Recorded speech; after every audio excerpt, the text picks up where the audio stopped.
Good morning. You guys need more coffee? I didn't hear anybody respond.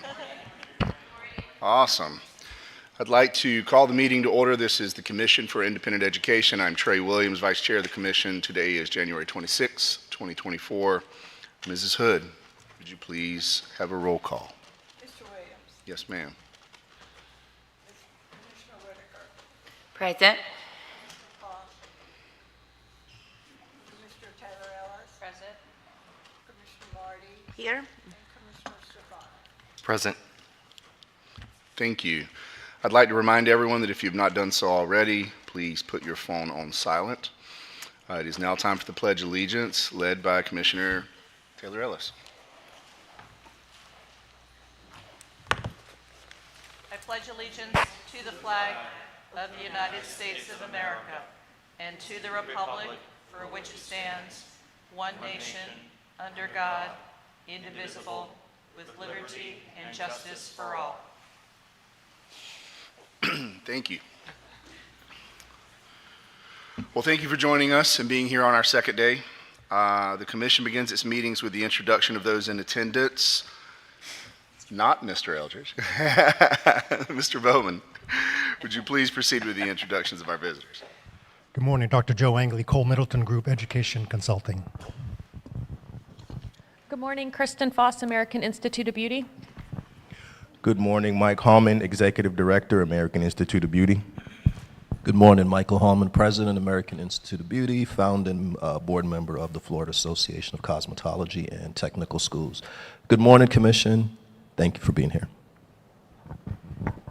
Good morning, Robert Rosenberg, Artistic Nails and Beauty Academy, and also founding board member of Florida Association of Cosmetology and Technical Schools. Good morning. Good morning. My name is Dr. Hajar, and I'm the Executive Director at Otero Consulting Group. Morning, Commissioners and staff. I'm Dr. Jose Otero of Otero Consulting Group.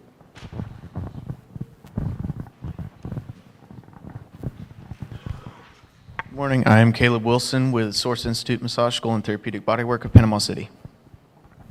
Good morning, Matt Wilson, CEO of Source Institute Massage School and Therapeutic Bodywork of Panama City Beach. Good morning. Linda Allenbaugh with Gulf Coast Institute of Career Development in Pensacola, Florida. Dr. Michelle Ernst, SAE Institute North America with a campus in Miami. Good morning, Robert Cobb with Man Cave Barbering School in Boca Raton. Good morning, Iris Ramos, Healthcare Training Corp in Lehigh Acres. Good morning, Commissioner Eric Wright, Military Transition Academy.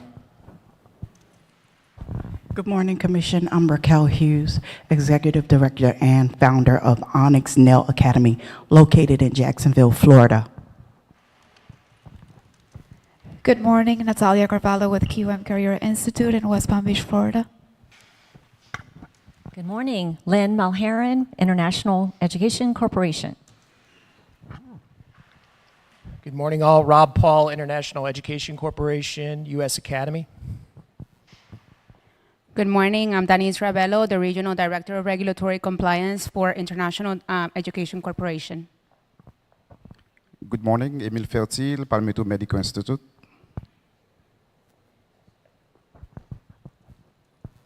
Good morning, Chinaris Johnson, JT's Cuts Academy, Oakland Park, Florida.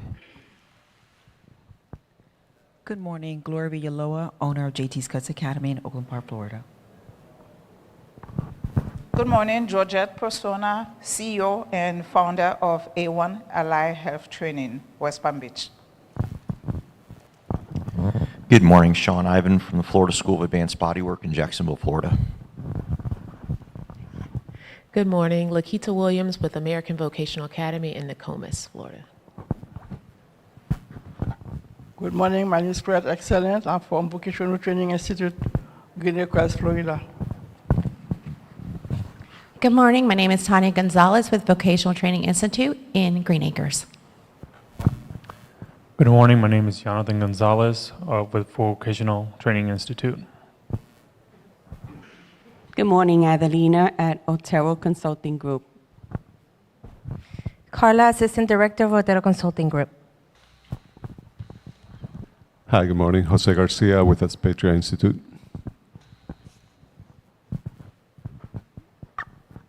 Ann Bouchard, Client Specialist, Otero Consulting Group. Antonio Cruz from Cruz Institute in Kissimmee. Good morning, Fernanda Lynn Harris, Wonderful Beauty Academy. Good morning, July Fusado, Wonderful Beauty Academy in Orlando. Good morning. Robert Westfall with Mercy Hospital School of Practical Nursing. Good morning, Dr. Eileen Hidalgo from Mercy Hospital School of Practical Nursing. Good morning, Don Hudson, Vice President and Chief Counsel with Roadmaster Driver School. We have 3 locations in Florida: Tampa, Orlando, and Jacksonville. Good morning, Angeline Diogene, Duxa Academy, Melbourne. Good morning, Angeli Gonzalez, Aquinas Network. Good morning, Domingo Alvarez with Alvarez Mendoza Labounty, Certified Public Accountants. Good morning, Sharon Major, Skin 360 Beauty Institute, Brandon, Florida.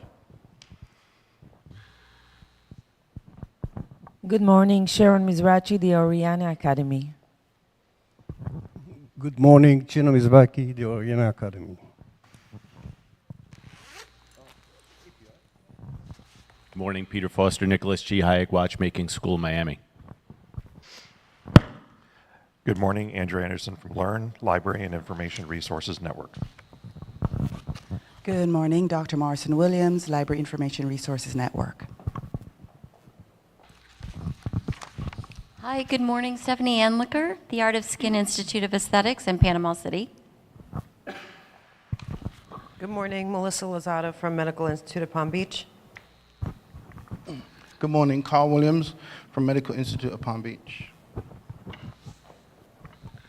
Good morning, Alex Solens from American Barber Institute, Coral Springs. Good morning, Denise Pufal, Director of Education, OIC of South Florida. Good morning, Robin Rumors with Art House Academy and Abbey Road Institute, Miami. Great day. My name is Yvonne Silva with Omni Career Institute. Good morning. My name is Sergio Silva, Omni Career Institute. Good morning. This is Ronald Kwok from Hyphen Beauty School in Orlando. Good day. Amber Nibbling from the Orlando Health School of Health Sciences. Good morning, Michelle Mbanu from the Orlando Health School of Health Sciences. Good morning, Daniel Bork from the Orlando Health School of Health Sciences. Good morning, Bartley Lewis from Custom Made Barber School in Jacksonville. Good morning, my name is Bob Harris. I'm an attorney from Tallahassee, Florida, from Messer Caparello Law Firm. Today I'm representing Omni Career Institute, very proudly, and Alpha School of Massage. Well, thank you, everyone. Commissioner Whitaker, it's great to see you. Great to have you here today. Missed you yesterday. Thank you. Next on our agenda next on the agenda are issues relating to non-degree granting institutions, beginning with institutions ordered to appear back before the Commission. We have one institution in this section, the Medical Institute of Palm Beach, Incorporated, Green Acres, number 3263.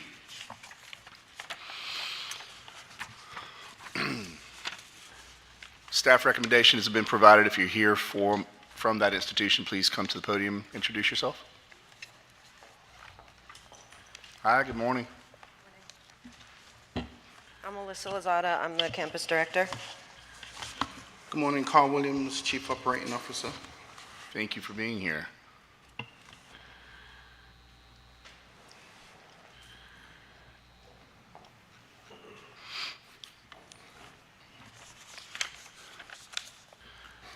Commissioners, is there any discussion?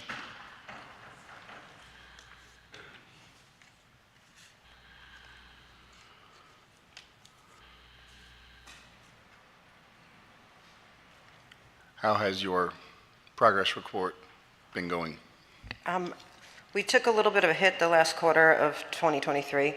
It was our trailing programs, that the classes that were left over that we didn't fully implement our changes. As of January, we've had 5 pass, 5 and 5 took it for the PN program. For the CNA program, we had 4 pass and 4 took it also. Yeah. So we're at 100% for both for January. It's a work in progress. We all are. Yeah, the CNA program, the nursing assistant program, we're kind of struggling a little bit with the language barrier. We've implemented an English comprehension test now, which has made a difference. We've also decreased our class sizes and hired new instructors.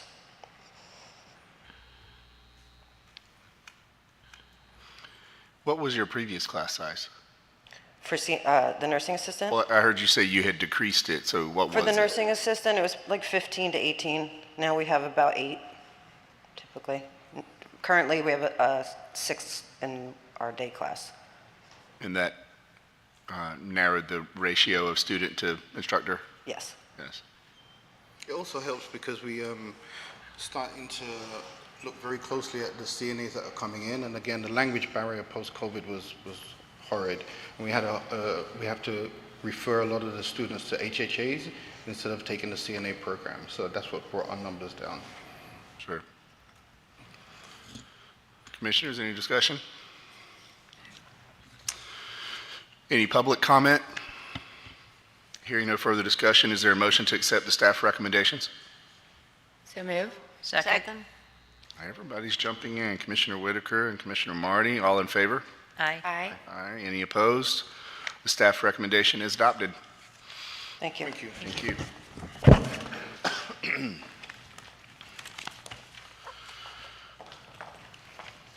Next item on our agenda, the application for provisional licensure. There are 13. We are going to take these institutions individually.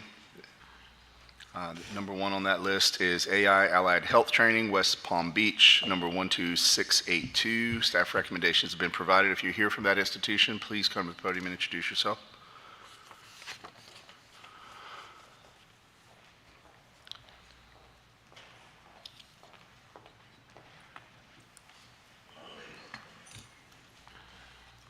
Good morning, how are you? Good morning, I'm doing good, thank you. My name is Georgette Persona. I'm the founder and the CEO of A1 Allied Health Training from West Palm Beach.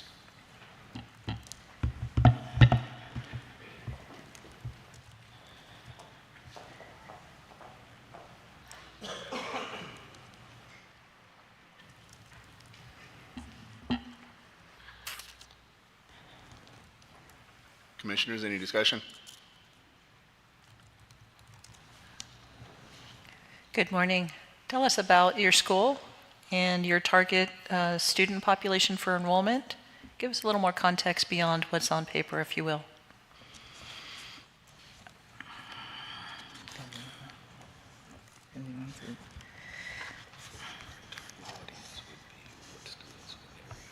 Okay.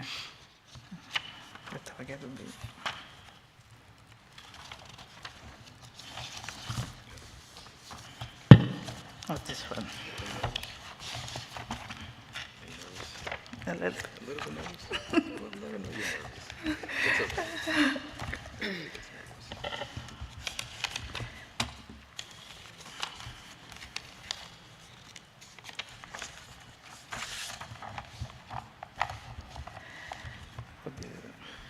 When she gets nervous, you have to literally read it from the... Right, I have to, So, A1 Allied Health Training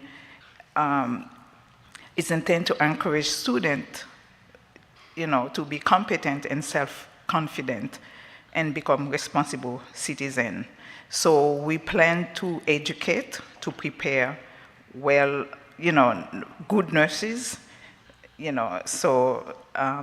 and then with good attitude, good caring for the,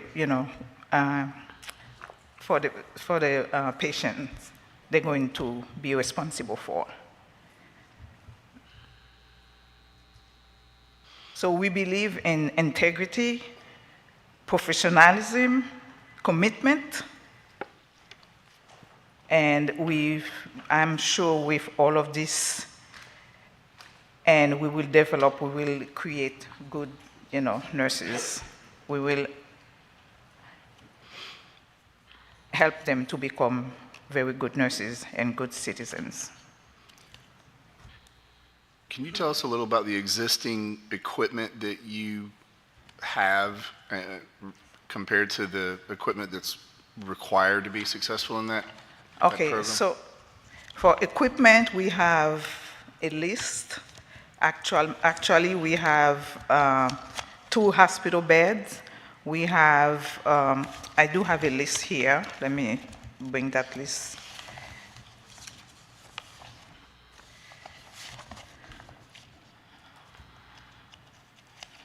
Where is the?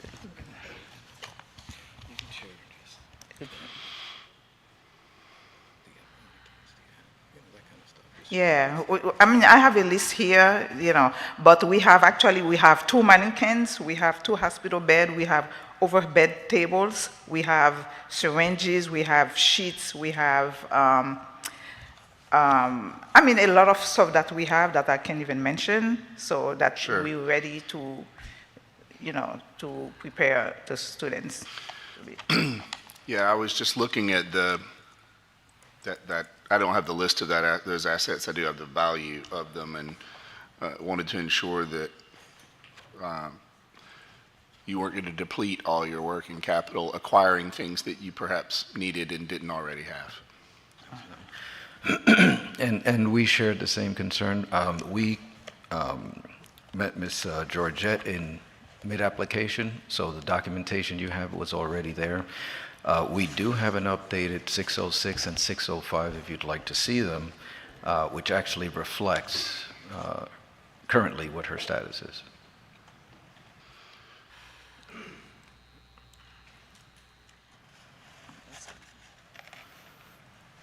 So we also have, in terms of equipment, we also have a total of 20 chairs, we have 2 TVs, we have DVD players, we have 4 computer laptops, and we have 4 desks, we have cane walker, commode, couches, and so you feel prepared yeah. for what you need to begin?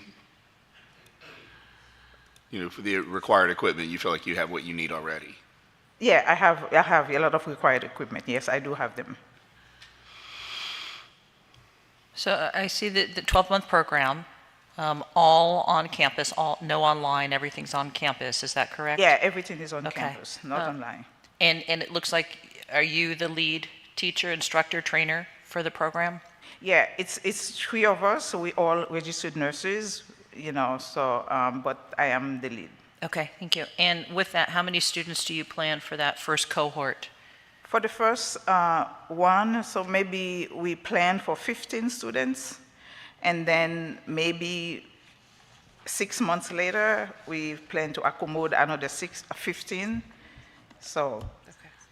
Thank you. Mm-hmm.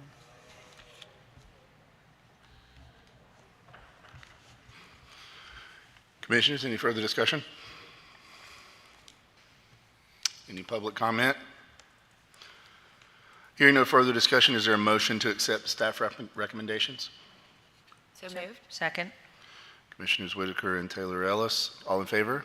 Aye. Any opposed? The motion to accept staff recommendation is adopted. Thank you. Congrats. Thank you.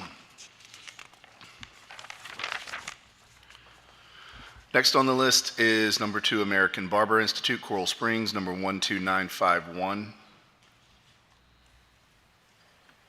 Staff recommendations have been provided. Thank you for coming, sir. Please step to the podium and introduce yourself. Good morning. I'm Alex, American Barber Institute. I'm a founder of American Barber Institute. Thank you for being here. Thank you.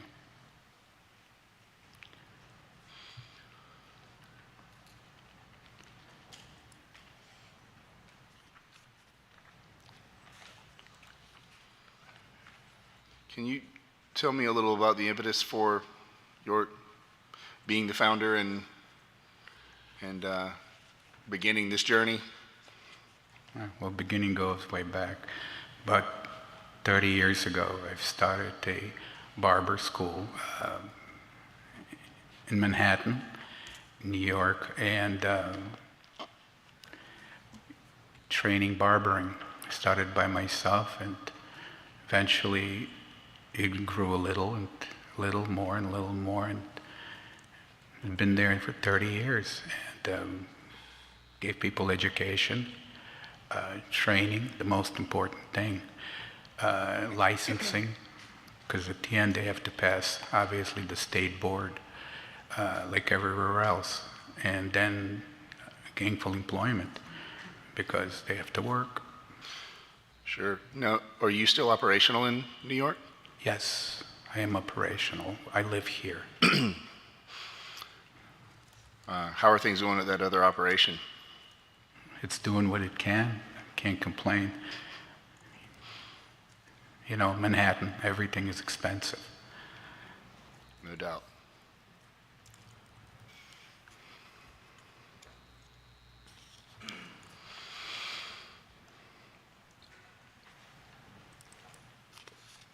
This is a separate entity, though, from that. Obviously, you're principal in both of those, but the entity we're looking at here is independent of the one that's in New York.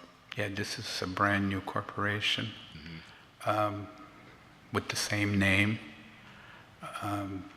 because the name has been around for a while. There's traction, advertising, you know, Google, Instagram, Facebook, people know.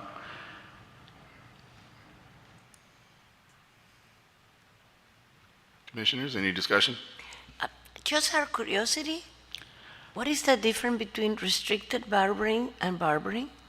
Well, in here, in Florida, restricted barbering is a 600-hour course, and after the training, they take the 30 questions test, a written exam, and in 900-hour course, they take a 900-hour course, and I think they got to pass both examinations. It's longer, it's 300 hours more, but the difference is there is no chemicals in 600 hours. If you're a barber, you're only trained to be a barber like they do in some states. There's no chemicals. Chemicals, if you go up to 900 hours, that's my understanding.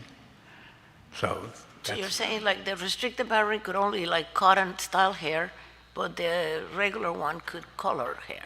Well, yeah, they can do chemical services. Okay, thank you. Sure.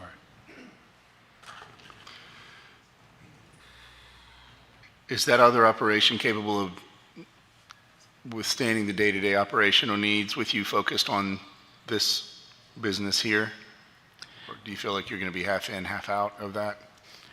Well, absolutely. I mean, I'm running this business. I live here, live 15 minutes away, and I'm here from day-to-day operation. I have staff.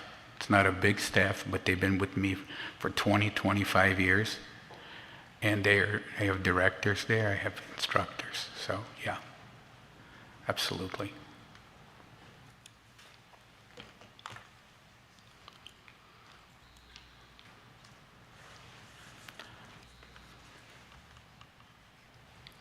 Commissioners, any further discussion? Is there any public comment? Hearing none, is there a motion to accept staff recommendations? So moved. Second. Commissioner Stefanos and Whitaker, all in favor? Aye. Aye. Any opposed? The motion carries. Congratulations, sir. Thank you, Commission.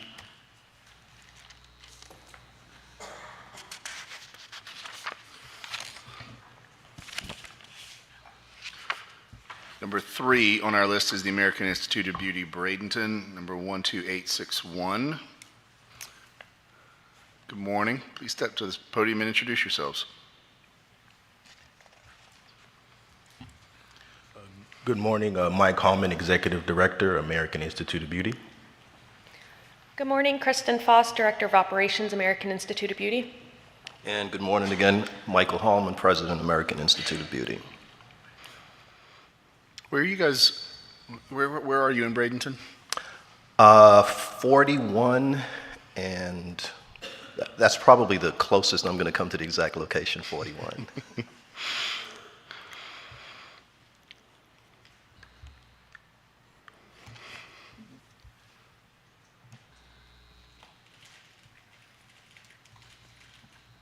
I was prepared for a lot of other questions, but not that one. That's all right. You're First Street, so. First Street, yeah. Yeah, I see that now. Can you tell us a little bit about your program? The programs that we plan to offer? Well, American Institute of Beauty, and I'll refer to it as AIB, celebrated 20 years in operations last year. We have 2 campuses in Pinellas County, and so this is our 3rd campus, which will offer all the programs that we do, so from cosmetology, barbering, nails, massage, skin. So we're going to take all the programs down that we have in the other 2 campuses.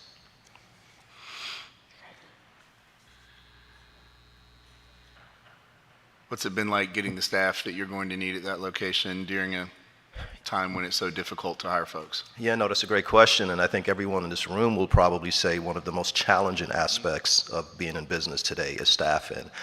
Fortunately, we have a pretty robust staff with our 2 campuses. We've got 50-something employees, so we plan to open up with several individuals that will be able to commit to being there, and as we build and grow it. But as everyone knows, it's challenging, without a doubt. Yes, I'm imagining your Pinellas location must be far enough south that they can hop over the Skyway and help you there. That is exactly right. It's about a 30-minute from door to door. Yeah. I'd love to hear your plans for how you're going to recruit and identify those who are interested in and want to begin a career in this industry. Sure.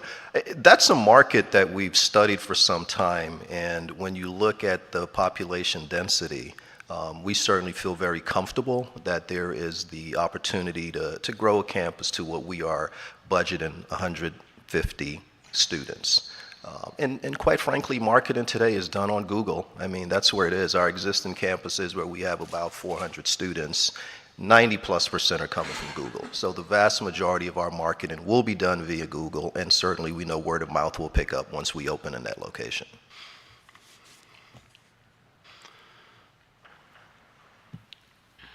Are there any centralized resources that you could leverage from your other locations to help make operations here more efficient and lower costs, at least during this initial period? You know, Dr. Stefano, again, great question, and absolutely is the answer. We've looked at the fact that we built in and baked in our administrative operational costs. So we're centralized there. In fact, Kristen and Mike really are running the operations day to day, and they've done a fantastic job of looking at this and saying we probably will save 20% in terms of staff numbers because we can centralize financial aid and certain career services and business offices out of the main location. That's fantastic. So you have access to federal financial aid, or you give your own financial aid? No, we're a Title IV school, so we do have access you're to Title IV? Yes, Okay. we are. So tell me about the career opportunities for your graduates. Where do they end up going? What kind of trajectory does that put them on? You know, I think that if you do a survey of individuals in the salon industry right now, they'll tell you they don't have enough in terms of individuals walking into their salons and spas. So we see great opportunity there from the massage to the nail, skin, and cosmetology. And of course, barbering. There's just never enough barbers out there. So we don't have a problem placing. I think our placement last year was 74-75%, and that's reported. As we know, it's challenging to get everyone to report, but that's 74-75% placement reported last year.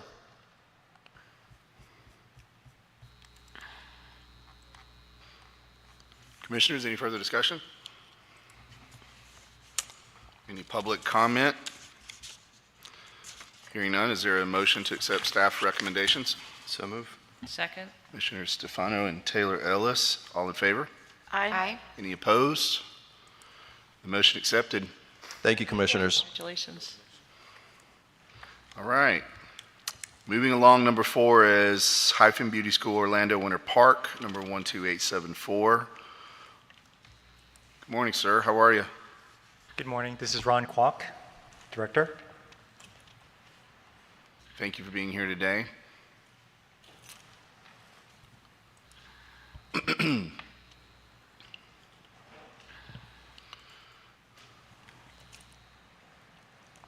you tell me a little about your background and the impetus for beginning this journey?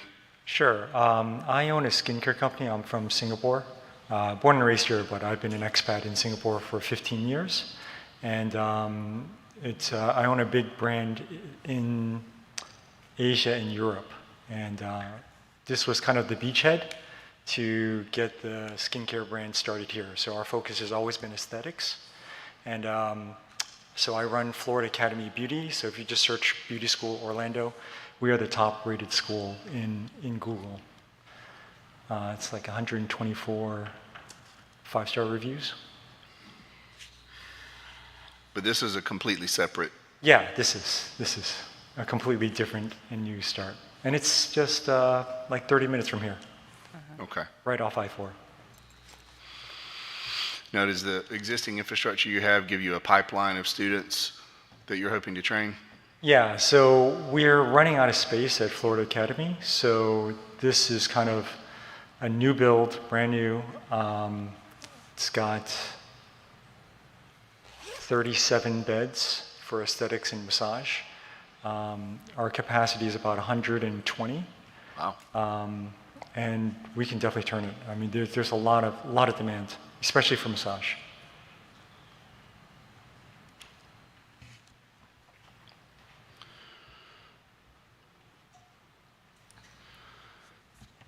So how much of this is online delivery? I'm curious how this could be taught online.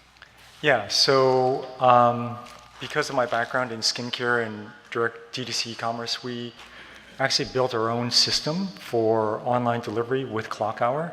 And this has already been reviewed by Chris DeSalvo as well. But we basically eliminated most of the theory part. And so when people come to school, it's all practical. And actually, that's part of the reason why we're so highly ranked is, you know, people actually want to get into school and actually do stuff with their hands, this type of student. And so what we do is we actually changed around a lot of how we design the programs. So instead of when I first bought the schools, it being a Monday to Friday 9 to 4 program, we actually shortened it to just 2 or 3 days, depending on the program. And that allowed them to go home and study. But when they're actually at school, it's not 9 to 4, it's 9 to 9, just like you would at a real spa. And they love it. It's very, very fast action. And so when we do the day, it's an 11-hour day. The first hour is really, we use a tool called Kahoot. It's more interactive, more fun. And so it's just review, because they already know, don't even come to class. If you have not done the theory, you have not taken the quiz online already. And so when they show up to school, everyone's already prepared, and it's just a really good experience. And that's part of the reason why we're so highly ranked.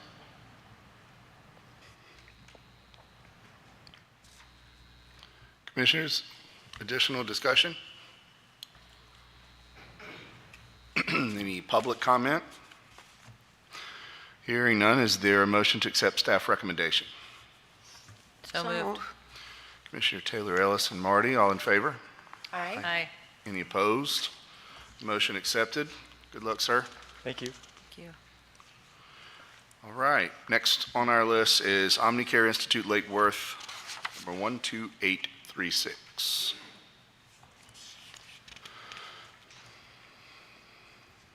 Good morning, Commissioners. My name is Yvonne Silva, and I'm president of Omni Career Institute. And My name is Sergio Silva. I am in charge of operation. Thank you for being here this morning.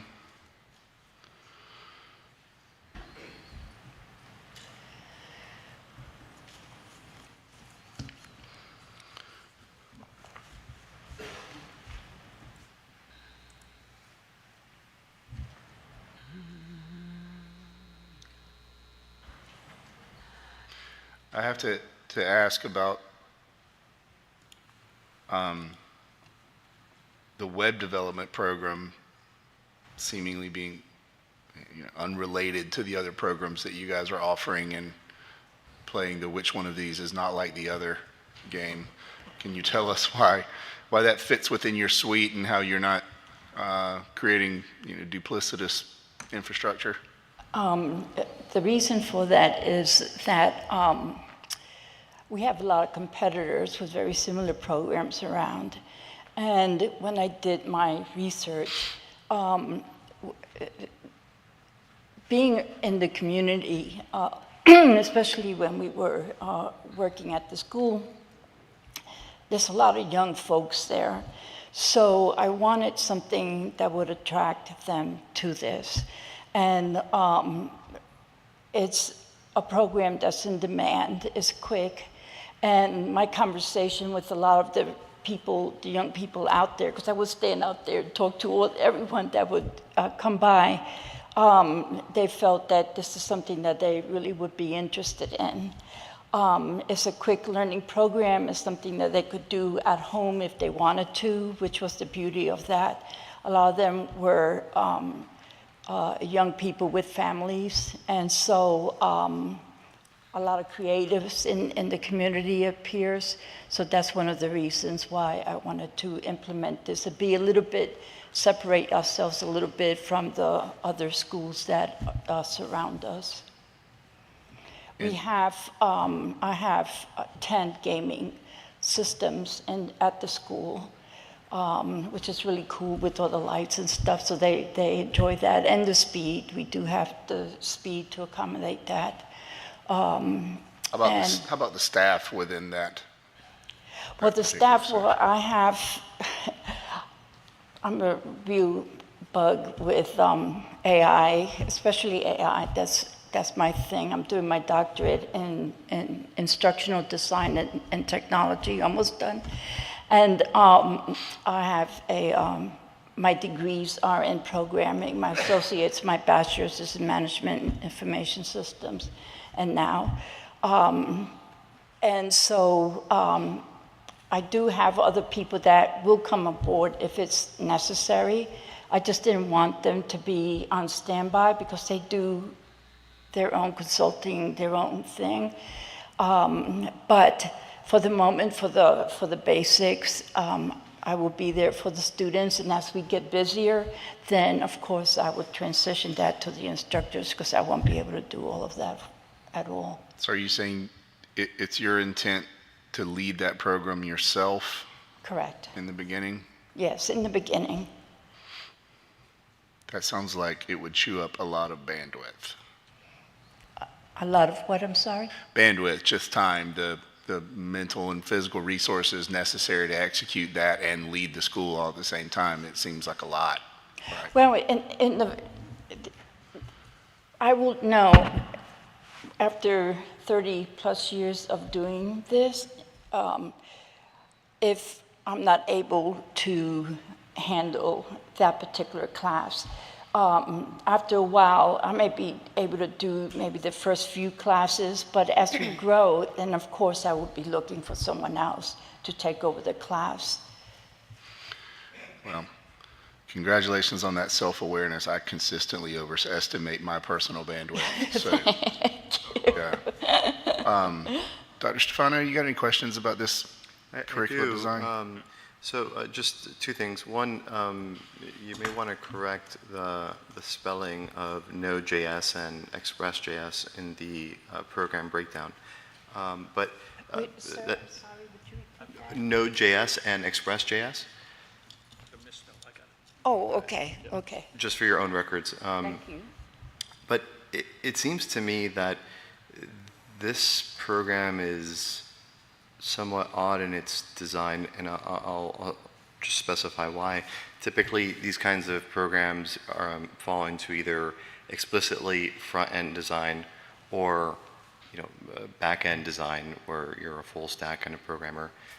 This one seems to portray itself as encompassing a bit of both, and yet it's missing key elements of both. For instance, you don't have any UI, UX design, which is required in order to do the HTML and CSS. On the other hand, you have introduction to backend development with Node.js, which is a serverless technology. that's typically not what someone would expect in that type of course, where you would expect broader introduction to back-end technologies. It just seems like it's kind of hovering between front-end and back-end without being able to complete the front-end, and certainly not encompassing the back-end sufficiently. So you may want to just think about a modifier in the program title to specify your focus, because it seems that you're certainly wanting to do front-end design here. You may want to also consider adding a course on UI or UX design, Figma, etc. The reason I had designed it that way is because the number of hours, as you could see, is minimal, really. I didn't want the community that we're in, I wanted them to have a touch of what's out there with technology, especially in web design. For the number of hours that the program is, I felt that it may complicate it too much for the basic courses. They can later on branch off, I felt, you know, to get more specific, but it was just to give them an idea as to what's out there. The videos that we have, the program kind of just touches a little bit on those topics, and then they can sort of start veering off. And there's a lot of great programs for that. Absolutely. But that was the reason for that. But with the exception of the UI UX design, which is a precondition for what you have here. So that's the only, but you have 50 hours here for intro to web development and HTML, CSS. You could probably do that in 35 and dedicate 15 to UI UX design. Okay. Easy fix. Commissioner, we'll also take a look at the title, and if it needs to be modified to be more closer to what she's making this program, we can look at that as well. We'll get that with staff. Thank you. Commissioner Stefano, are you suggesting a contingency on this approval with regard to the titling and or the content of that curriculum?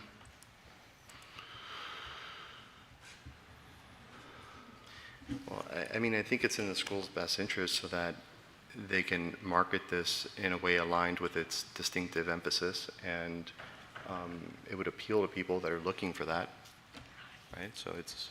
Mr. Chairman, we're willing to we understand the commissioner's point. And does that make sense? So we're willing, it does make sense. Okay. We'll make that a contingency.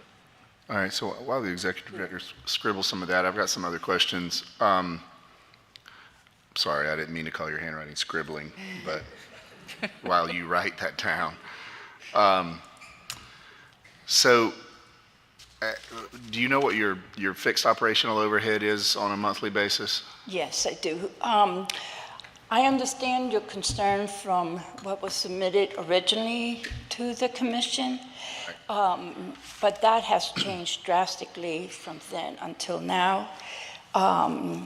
We had to start paying expenses starting in May, so our overhead has been close to $9,800. Capital, paid in capital, has been over $200,000 that we have plus. We just put in some more into our account to cover the courses, and we'll be covering that more. The reason for that was that at that time, back in May, when we wanted to submit the application, the accountant was pushing us for information, and we were trying to show the strength at that moment in time and give it to the accountant because they take a while. And so, so what was reflected then is definitely not what is reflected now.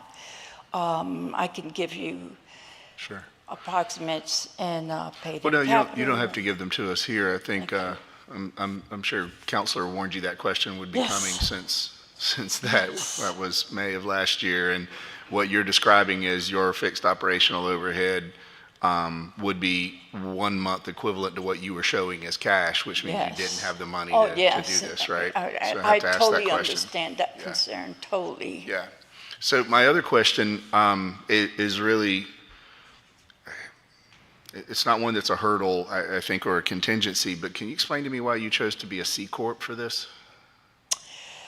Because in the future, in the near future, I would like to open up maybe an additional another school or two, and to grow, well, with the few years that we have remaining in this dimension, and leave it to our families also, hopefully. But experience has taught me that the S Corp is great, maybe sometimes in taxes, but when it comes time to sell, it's not the most convenient. Most people prefer the C Corp. It's easier, to sell with the C Corp. That's what I understand. And so that's the reason. But the Corp is only, we still have an opportunity to make it an S Corp if we need to, or I can, but I think in the future. So those aren't your only two options necessarily, right? So, Right. And if it was your intent to have multiples, which I applaud your ambition on, since you and he are partners as equity stakeholders in this, and LLC taxed as a partnership eliminates the dual taxation that you're going to carry on that C Corp. Correct. Because you're paying taxes once as a corporation, just like a publicly traded company, and then once again when you get the money. And that is eliminated with an LLC taxed as a partnership where you get a K-1 and sort it out with Uncle Sam, right? Correct. So this is not legal advice. I'm in no way suggesting it's a hurdle or a contingency for this. I just thought it very curious because I avoid C Corps like the plague. Oh, you do? Okay. It's actually good legal advice, thank you. No, it is not legal advice, counselor. I'm not making legal advice. That is your job, not mine. I'm simply making a suggestion that, particularly within acquisitions, by the way. Yeah. Thank you. Counselors, anything, or excuse me, commissioners, anything further? I have just a couple questions around expected enrollment. Yes. What is your expected enrollment? For the year, for probably between 200 to 250, 300. I did revise my Form 606 to reflect less than 300. I think that's a much more realistic number. When I originally submitted the Form 606, I missed that, and then I corrected it in July. And so to read the more accurate number within the 5 programs. Okay, perfect, thank you. Commissioners, any further discussion? I have a couple of questions. So have you been associated, or have this company been associated with other schools that have closed in the past in the state of Florida? This particular school? No. Same ownership. Did you have some schools that had closed? No, none. Hold on a second. There have been some institutions, she's been involved with many institutions, Right. owner and otherwise, and she has sold those institutions, so therefore her control of that institution would show up as closed. But she's been either management or owned other schools before, but has not actually, I think your question is, has she actually been with the school and closed it as if there's some issues? The answer to that is no. She has bought and sold schools that would show up in your system as closed. Correct. So that's correct. And my other question is, as a former high school principal, we offer web design, we offer the accounting courses, and the students, in order to qualify, eventually good for jobs, took the industry certification exams. Are you planning to prepare your students in web design and account and bookkeeping, basically, to pass like the specific exams that the state of Florida provides? And is that part of your training? I think that's part of not being an average school. I think the certifications is extremely important. I definitely believe in the certifications, and that's very important. And we will be gearing our students towards that. Because most bookkeeping or accounting, the students will take the QuickBook Yes. industry certification exam Yes. and get, a certificate that they completed Yeah. that. But Yeah, I so totally you, agree. in the future, will be giving us information on the passing rates of these students? Oh, absolutely. With pleasure. Thank you. Yeah, Thank you. Mr. Chairman, if I can, Commissioner Marty, I think that's a really good point. I think we need to make it clear in the information that that's the intent, and so that the students would know ultimately that that's where they can end up. So that's a really good point. We want to make it clear that that's. Because I was trying to read it and I couldn't find anywhere that they were going to take the specific state of Florida So that's a really good industry point. cert. Yeah, in fact, if we could, again, also just make that a contingency as well, as just make sure that that's better clarified in the documents that are given to students. Cataloging and enrollment agreement. Thank you. Could that be a contingency? That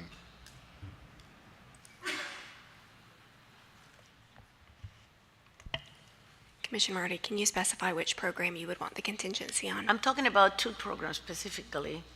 Can you name them both? Accounting or The digital accounting and initial web accounting development. and the web design. Thank you.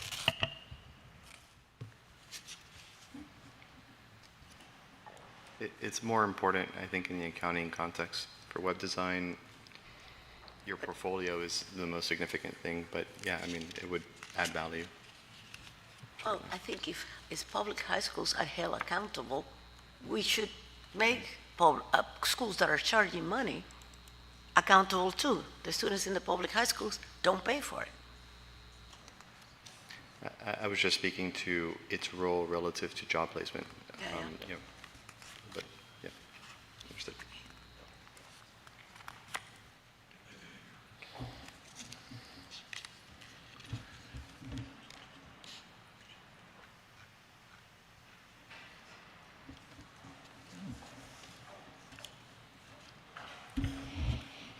Thank you for your patience, guys. We're just trying to formulate what those contingencies look like.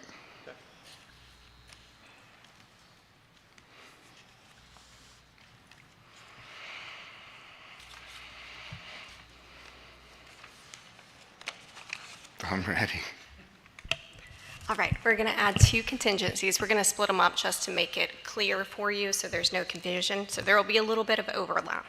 But the first additional contingency will be to modify the web development program title and program content to be consistent with the program offerings and submit modified relevant documentation reflecting the changes.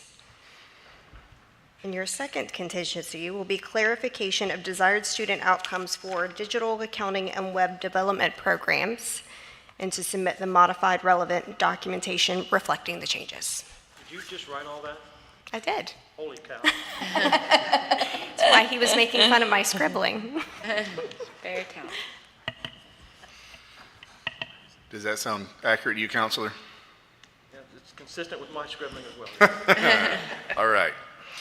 Then is there any other discussion? Any public comment? Hearing none, is there a motion to accept staff recommendations with the contingencies outlined previously? So move. Second? Dr. Stefano and Commissioner Whitaker, all in favor? Aye. Any opposed? The motion to accept those recommendations with contingencies is adopted. Thank you very much, Commissioners. Thank you. Thank you very much.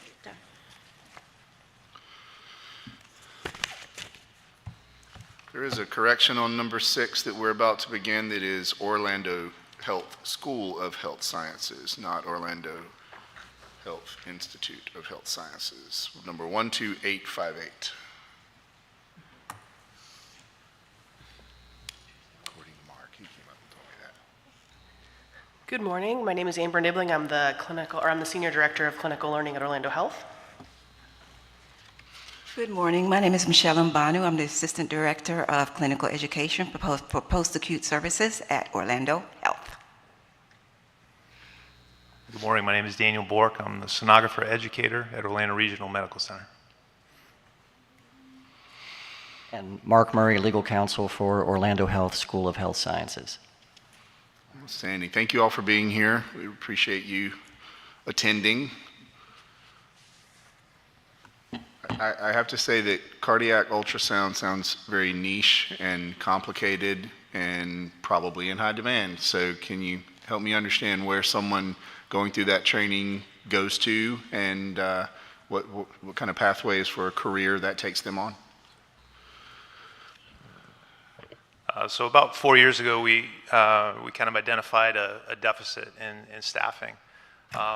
It's not a field that's well known, but it's one of the most prescribed examinations that are actually done in hospitals. It's actually second to electrocardiograms, where we take ultrasounds of heart. And in our facility, we perform upwards of 30 to 40,000 echoes a year, just in our facility alone. Did you say 30 or 40,000 a year? Yes, sir. Wow. Yeah, How long does it take to do one of those? I mean, how many do you do in a day?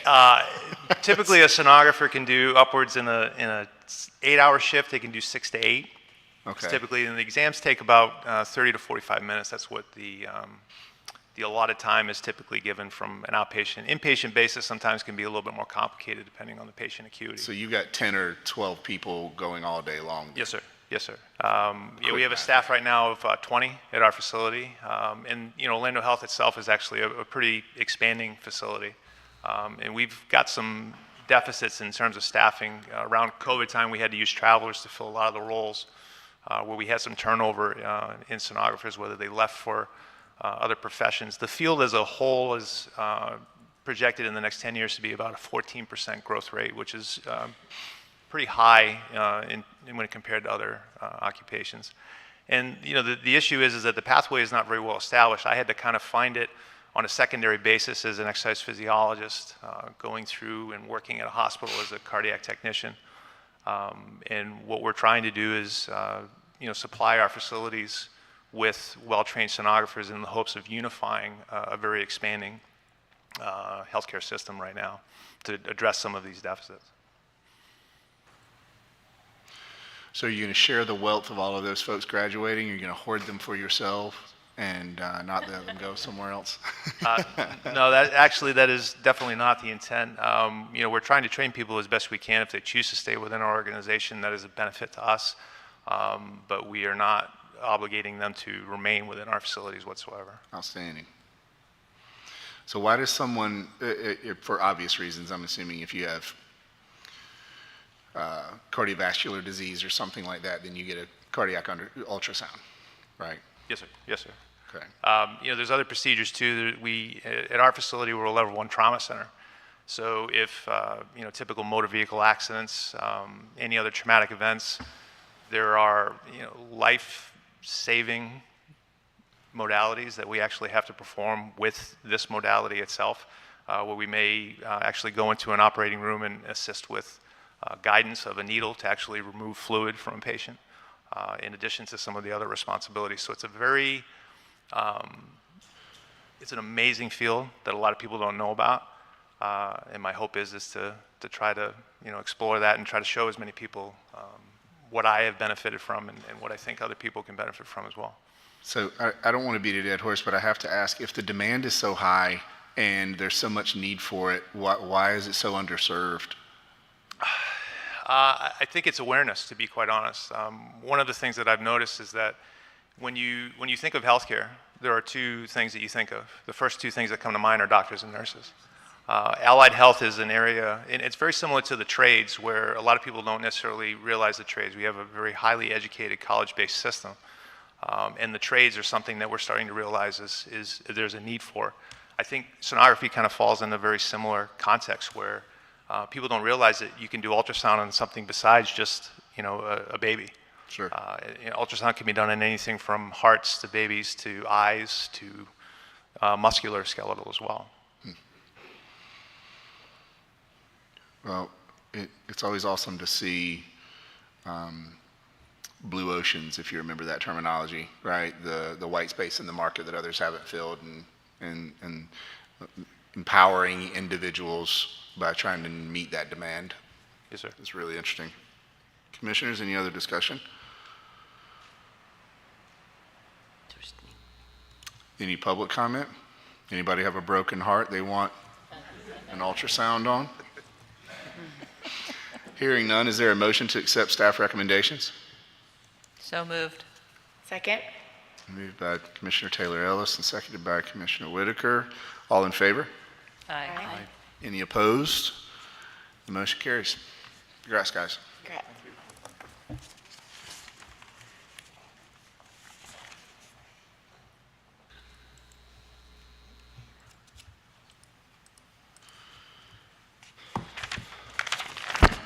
On number 7, Peak Dental Assisting School, LLC, in Bartow, number 12794. Good morning. Hi, good morning. My name is Camille Little. I'm representing Peak Dental Assisting School. And Mark Murray, legal counsel for Peak Dental School. Dr. Little, thanks for being here this morning. We have one more. Oh. Apologies, Tom Little. Nice to meet everyone.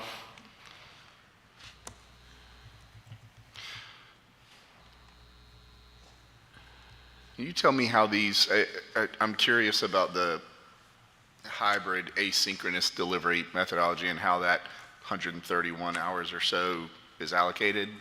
It seems like something that would be by and large hands-on, and I'm curious what portions are carried via the online delivery. Right, so the online portion of the structure of the course would be the didactic portions.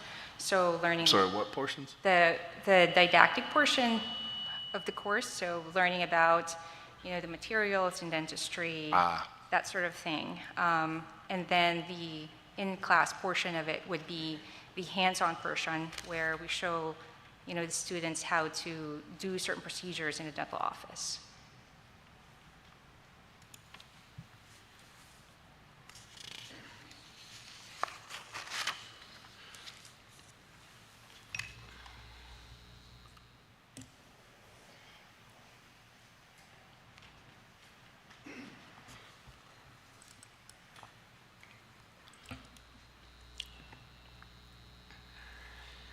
Commissioners, is there any discussion? I have a question. What is the average salary of a dental assistant? The average salary? Yeah. The average salary of a dental assistant ranges from, $18 to $30 an hour, depending on their experience and also their expertise in the field. And do you plan on recruiting some of your students to continue to work with you? Yes. And I see you're located in Bartow, Florida on Main Street. Yes. I was born in Bartow. Oh. Glad to see you're in Polk County. Yes, yes. It's a good area. Happy to be there. So I have to say, Bartow is somewhat of a small town. You feel like you have the population density to support the business plan trajectory that you're on there, or are you trying to pull from a greater geography? So it would be from the Bartow and surrounding areas, very similar to the population that we serve right now with our current patients. Yeah, I would add to that. We see in that market, for dental services, a pretty wide range that folks are willing to travel from Lake Wales, Lakeland, even as far as Brandon. So I think this being a pretty unique program, we'll be able to pull from that same radius for the students as well.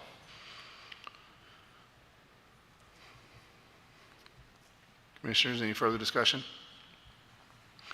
Just out of curiosity, do they take any type of examination at the end with the state or just with you? With us, yes.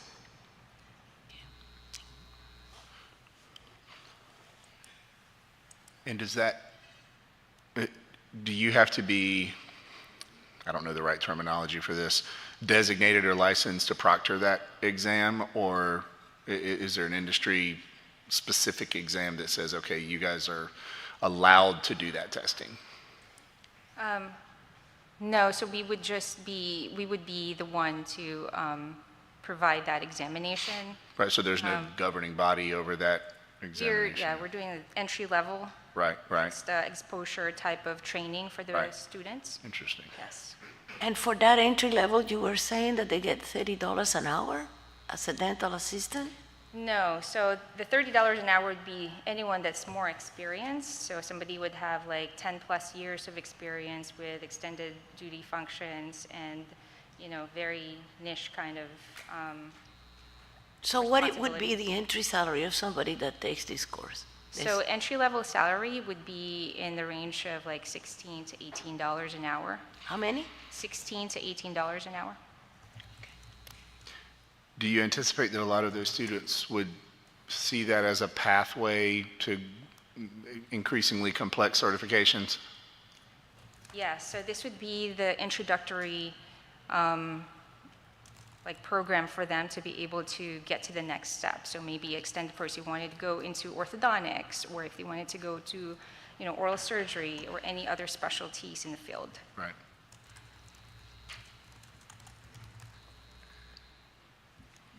Commissioners, any additional discussion? Any public comment? Hearing none, is there a motion to accept staff recommendations? So moved. Second. Moved by Commissioner Whitaker and Taylor Ellis. All in favor? Aye. Any opposed? The motion carries. Thank you very much. Thank you. Thank you. Thank you.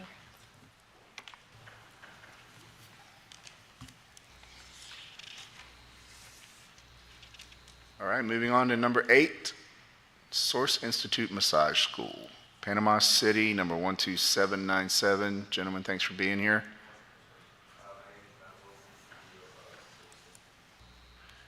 Guys, can y'all turn those mics up maybe just a shade? I'm sorry, I couldn't hear you there. I'm sorry. Matt Wilson, Source Institute Massage School CEO. Awesome. And Caleb Wilson with Source Institute Massage. Thanks for being here today, coming down from the Panhandle, I assume. Yes, sir. Weather was not kind last night. But. Oh, I'm sorry to hear that. That is a trek.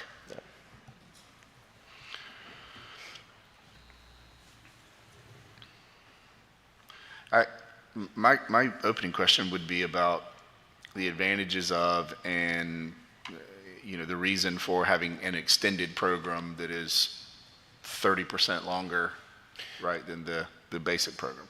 So the extended program is going to be so that the students have the choice to have more hands-on practice, and with this hands-on practice, they're going to get feedback from clients that they might not actually get that positive or negative feedback from a real client.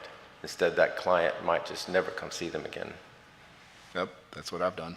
So, yeah. So the more feedback they get, the more they can cater their massages to what people really need. So I'm assuming that program is more expensive with the additional hours. It is, but if there's certain, they can volunteer and they would get a reduction on their tuition. Right. For the 800-hour program. Right. So they have that option. They can either pay the full amount without the right. And that direct feedback is along with the opportunity to volunteer to receive it, is the only difference in the extended program? Correct. All academics are the same. Okay. Yes, sir.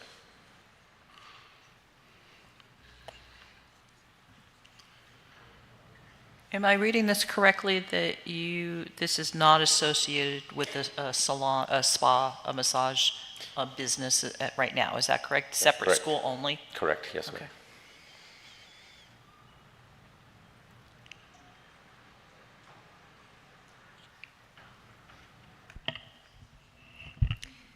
So when you're doing your clinical hours for these students for both programs, where are they going to be doing those massages at? At the school. So they will be on campus Yes, at the ma'am. school? They're not going off to another No, ma'am. facility? And then for the students that are in that program and they're doing the massaging, how does the supervision work for that? The supervision? Yes. So the instructor would monitor them as they're doing their massages. Is the instructor there with them in the room, or are they kind of watching from another area? How does? So they would probably go in and out of the room, check on them, make sure that generally, if I went in there, I would get a thumbs up from them. But they're given instruction that if anybody does anything that they are not supposed to do, they are able to leave that room and go get the instructor if the instructor's not already there. So we kind of follow the same rules that the Board of Massage has. If like our students have the right to refuse a client if they feel like they've ever been, if they're not comfortable with that client. So if they've seen that client before and that client seems to act quite inappropriate to them, they have the right to refuse, just like a licensed therapist does. And are your supervisors always there on the premise There's while the always- students are always- doing this? Always. And then are your students compensated for any of these clinical hours? So by Florida law, they're not allowed to be compensated, not with tips, not with gifts, not with anything.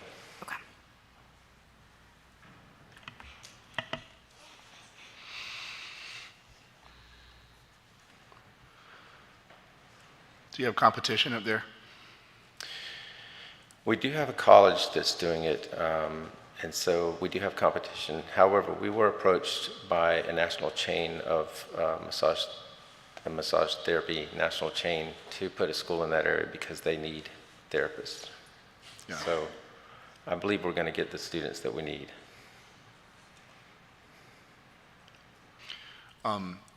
Is there an agreement with that employer where folks know where they're going to be?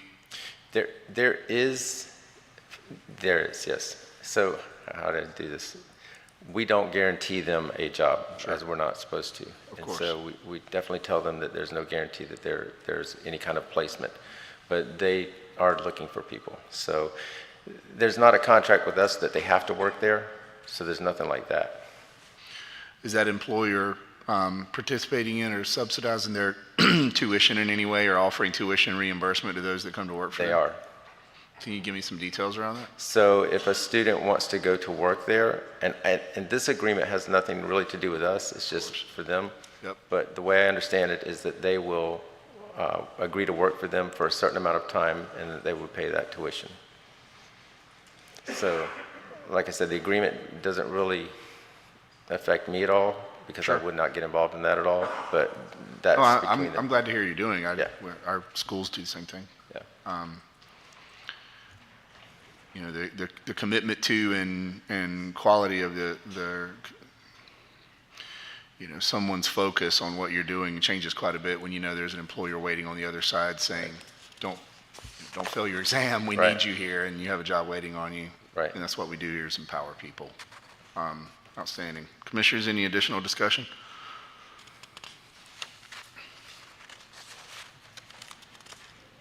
Any public comment? Hearing none, is there a motion to accept staff recommendations? So moved. Second. Commissioners Taylor, Ellison, Whitaker, all in favor? Aye. Any opposed?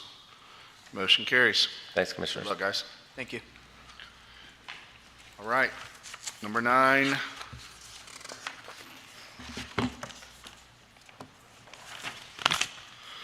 The Art of Skin, Institute of Aesthetics, Panama City, number 12947. Hi. Hi, good morning. I'm Stephanie Anlicker. I'm the founder of the school. Thanks for being here. And Mark Murray, legal counsel for the Art of Skin. I think that I was made aware that the contingency that was listed on the clerk order has been met, did come in late. Is that correct? That is correct. Outstanding. Thank you for that. Thank you. A long road. Right. So does that change the, Yes, if the commissioners desire, they can remove that contingency since it has been met. okay, outstanding. Do you know these other guys from Panama City? I don't. We You could have guys should know each other. It was a long trek. Yeah, you know, related industries. But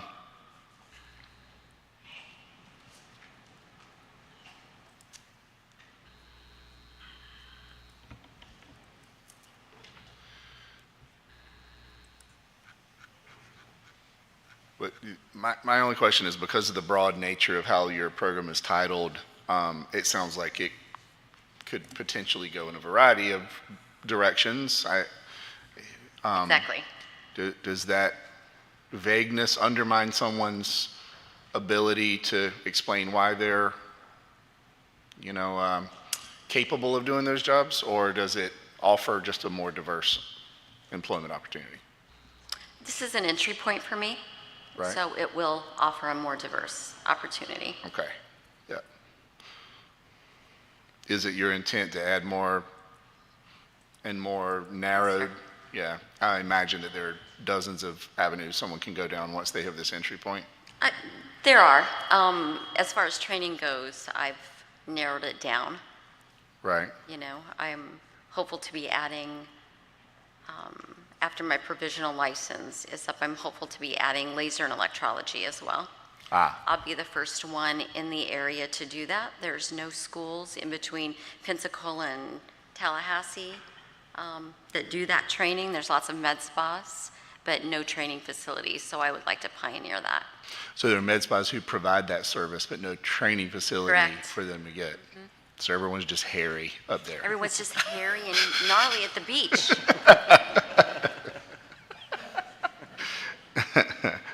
Until I got there. You got to fix that, right? Yeah. Now we're waxing away.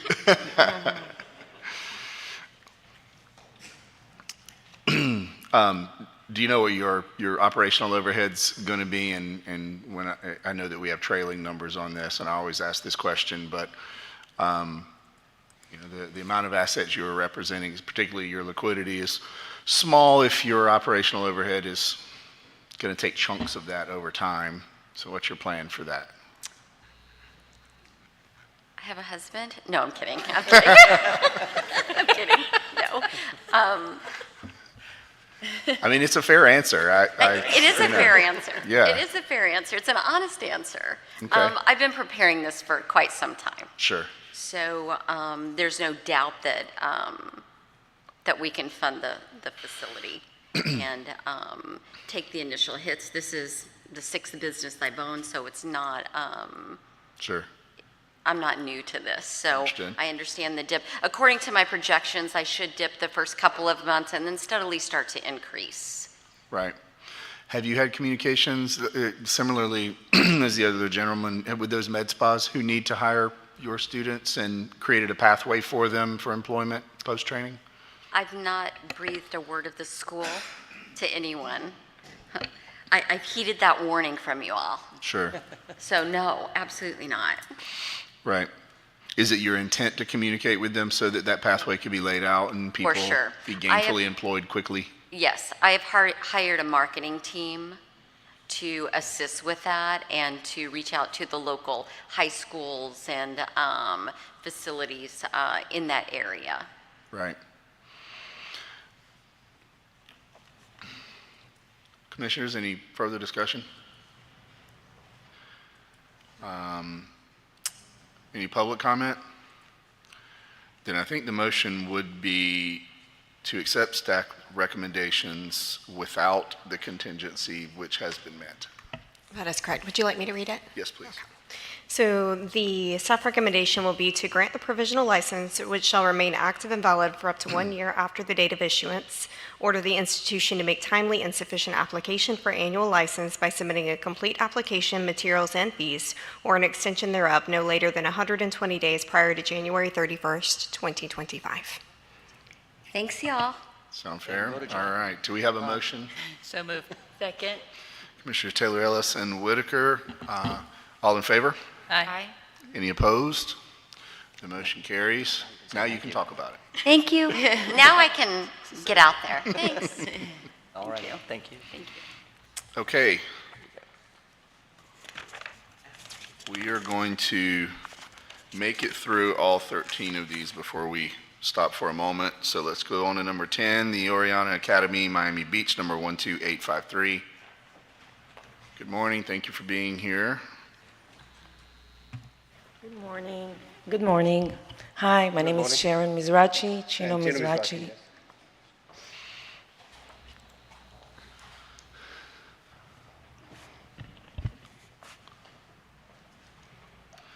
So I have to ask this question. Go ahead. I'm assuming there's a baseline level of talent, God-given talent required Yes. prior to taking the professional tattoo artist class, right? Yes, definitely. Every student will have an interview before. They will come and show us their artistic work, portfolio, and obviously they need to be over 18, and that's it. Yeah.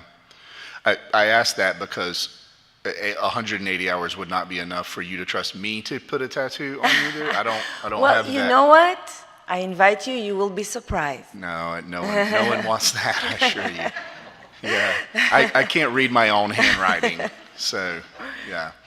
Well, if you have the talent, then you can pick it up. But that's kind of the answer, right? Is that yes, there has to be an have to have the artistic talent, level of talent, obviously. and you guys are teaching them the more technical prowess The associated basics with plus. that. Yes. Interesting.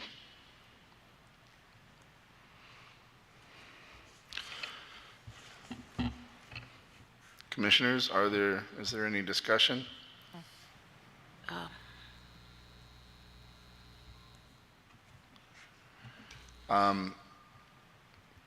And I'm assuming your student, do you also own a tattoo and piercing shop? We have a studio, high-end studio with the best artists in the industry in Miami Beach, and those are going to be the instructors, so they will learn from the best of the best in the industry. Miami now is the heart of the tattoo industry and body piercing. So yes, they will get the best education, the best practice, and we're very comfortable with that. So once they complete their courses, is there a certification through the Department of Health for both Yes, tattoo artists and body piercing? Of course, yes. How long have you been operating the studio that? I've been doing it since 1985. Oh, wow. Wow. That's a lot of ink. Yep. Everybody knows him. Okay, and just curiosity, did you do the body piercing also? Yes, ma'am. We have two programs, the tattoo and the body piercing. And the body piercing is 40 hours? Yes, it's much shorter. It's only 2 weeks. It's not a lot. It's 20 theory and 20 lab. Okay. Thank you. So it's interesting to me. Are there other studios who how do they train? Right? I'm curious because it would seem it's an industry that maybe is self-taught in a lot of ways. Yes. And needs this type of technical training. Right? Yes, but here in Florida, we have 2 competitions that already certified by you. Right. So. And they do it very good. I mean, Yeah. this is a very growing industry. This is not Right. just another tattoo studio here and there. This is a big deal now. Yeah. Well, happy to hear you're fans of the other institutions. Absolutely. Yeah.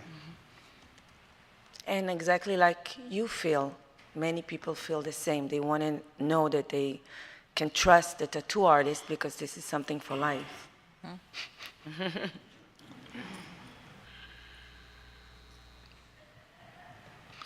Commissioners, any further discussion? Any public comment? Hearing none, is there a motion to accept staff recommendations? So move. Second. Moved by Commissioner Marty and seconded by Commissioner Taylor Ellis. All in favor? Aye. Any opposed? The motion carries. I want to go to your website and check out some of the work there. Please, sure. Thank you so Instagram much. nowadays, it's mostly Instagram. Okay. Yeah, I'm Hopefully. definitely going to take a look. Thank you. Are we going to take these next 3 together, right? Well, not together, but together. We still have to have motions on all of them. Yes. Okay. All right. So items 11, 12, and 13 would be affiliated/related. The U.S. Academy, West Palm Beach, Pembroke Pines, Lauderdale Lakes. Good morning. Thanks for being here. Good morning. Good morning. Rob Paul, Senior Vice President of Operations for International Education Corporation. I'm stepping in this morning for Mr. Eric Strauss, who is the General Manager of U.S. Academy. He's been under the weather this week, and I think he's out there watching the web stream. He wanted to be here and play hurt and wear a mask, but we thought it would be best not to expose others here in the room to whatever funk it is that Eric has. So I'll be representing him here at the podium along with Ms. Rebello. Hi, good morning. My name is Denise Rebello, and I am the Regional Director of Regulatory Compliance for International Education Corporation. And if you'll allow, maybe I could provide a very brief overview of our request and then open it up for questions. So U.S. Academy is short for Universal Schools and Colleges of Health and Human Services, which for obvious reasons we abbreviate to U.S. Academy here in Florida, and then in California we operate as U.S. Colleges. U.S. Colleges has a 20-year history offering career-oriented, short-term, non-Title IV programs.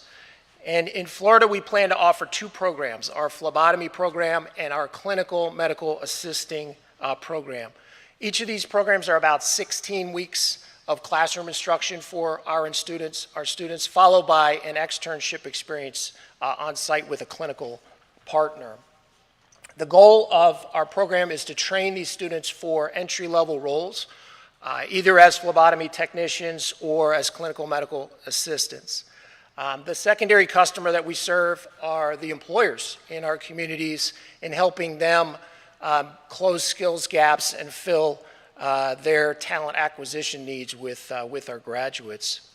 So as you mentioned, we're requesting to open 3 U.S. Academy locations to help serve the needs of students and employers in the communities of Lauderdale Lakes, Pembroke Pines, and West Palm Beach. At U.S. Academy, we are committed to teaching and learning. We are committed to job placement for our graduates. And most importantly, we're committed to operating in a quality, compliant manner in full alignment with the CIE standards. Excuse me. So ultimately, we're thrilled to be bringing U.S. Academy here to Florida. Denise and I are looking forward to sharing in multiple I got the job conversations with our Florida graduates, and we're respectfully requesting your approval of our licensure applications, and definitely happy to field any questions that you might have at this point. Maybe I'm not reading this correctly, but I cannot find your tuition. Yeah, the tuition on the summary, what it says. Tuition's in the application. Our phlebotomy program is $29.95, $2,995, and the certified medical assisting program is $34.80, and that includes a $150 registration fee included in the tuition. Okay. So it's competitive and modest. Thank you. I'd like you to help me understand a subjective component that isn't captured in the standards and processes here within the CIE, and that's a cultural component. I think that advancement and innovation in relationships and business and society is the result of being curious and not judgmental first, right? Seek first to understand. So I want to understand how you, as a representative of IEC, can assure this body that the type of cultural challenges you face within a subset of your population can't or won't undermine the integrity that we would expect you to hold yourselves to in this venture. You're specifically talking about organizational culture or the culture of the students that we serve? No, I'm talking about organizational culture. I'm talking about IEC's organizational culture. So this is a new venture for you guys, right? Because other ventures are no longer in operation. And I'm trying to Florida, yes. Right. U.S. Colleges has right. been in operation in California for... Right. I'm talking about within Florida, obviously. So I'm seeking assurance that the type of challenges that created the chain of events that caused your other ventures in state to no longer be in operation, won't, I hate to put it this way, infest, right, the operations of what you're seeking to be licensed at this point. No, I understand. We value our relationship with CIE. As you know, we've had a very positive, quality, compliant relationship with CIE over the years. The matter that we've dealt with Florida Career College is with the U.S. Department of Ed, which is still an open matter right now. We continue to have constructive conversations with them. Our culture is and has always been a culture of excellence, a culture of compliance, a culture of, we have many stakeholders that are involved in ensuring that we're offering quality, compliant programs that meet the needs of our students and our employer partners. And that's something that we're passionate about, especially passionate about student success. As you know, over time, our outcomes have always been exceptional as an organization. And so, we've had this unfortunate situation with the department,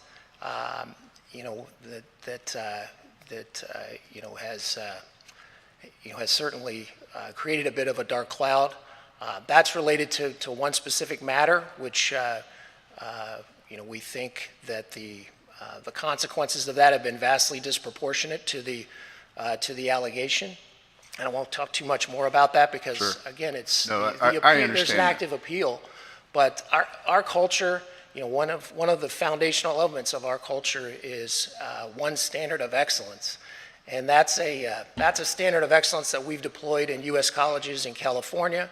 And a major component of that is operating in a quality, compliant manner in full alignment with all of our many accreditors and regulators. And that's something you've always seen from us in the past here in Florida, and that's something you will definitely you can count on us for in the future. I would point out that the matter related to ATB testing and the Department of Ed would certainly not be an issue with U.S. Academy, as this is a non-Title IV organization, and so it's a cash-paying student, so we won't. Yeah, but seek the Title IV at any point. exposure for the student is the same, right? The exposure, whether it comes out of pocket or it comes in the form of debt, the exposure is the same. And what I'm trying to get to is, have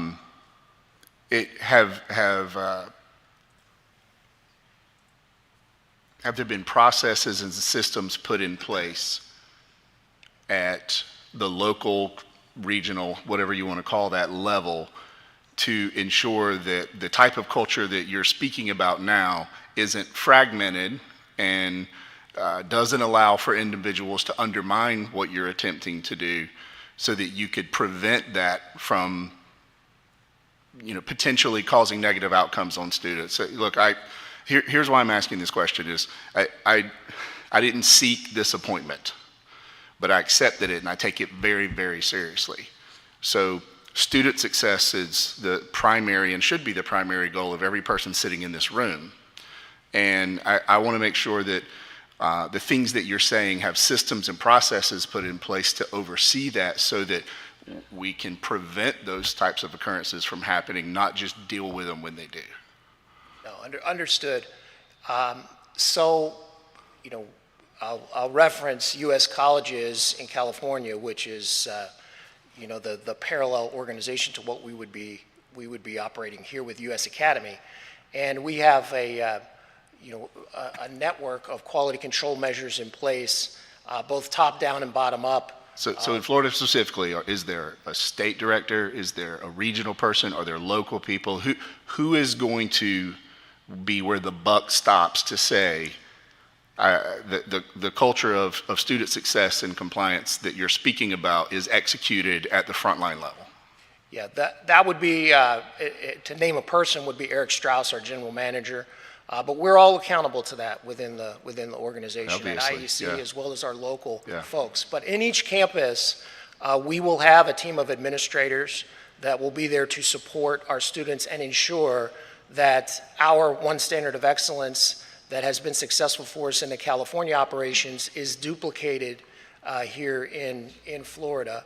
And, you know, he's mentioning top down, bottom up. There's multiple controls in place at the And these are new controls. at the corporate level, but also at the campus level. We're constantly surveying and pulsing our students. We have a student hotline where they can report questions or concerns. The same thing from a staffing standpoint. Are these new controls that have been put in place, you know, perhaps as a result of the scenarios that we're speaking about? That's what I'm looking for is, what are you doing differently? Yeah, I would say, you know, we have always had a very rigorous set of controls in place. And obviously, the circumstances that have happened to us with the department have caused us to shore those up, to buttress those controls and identify any small gaps that may have existed. And so the answer is yes. You know, we have solidified and further reinforced the controls that we already had in place to ensure that you know, that we have no similar issues again.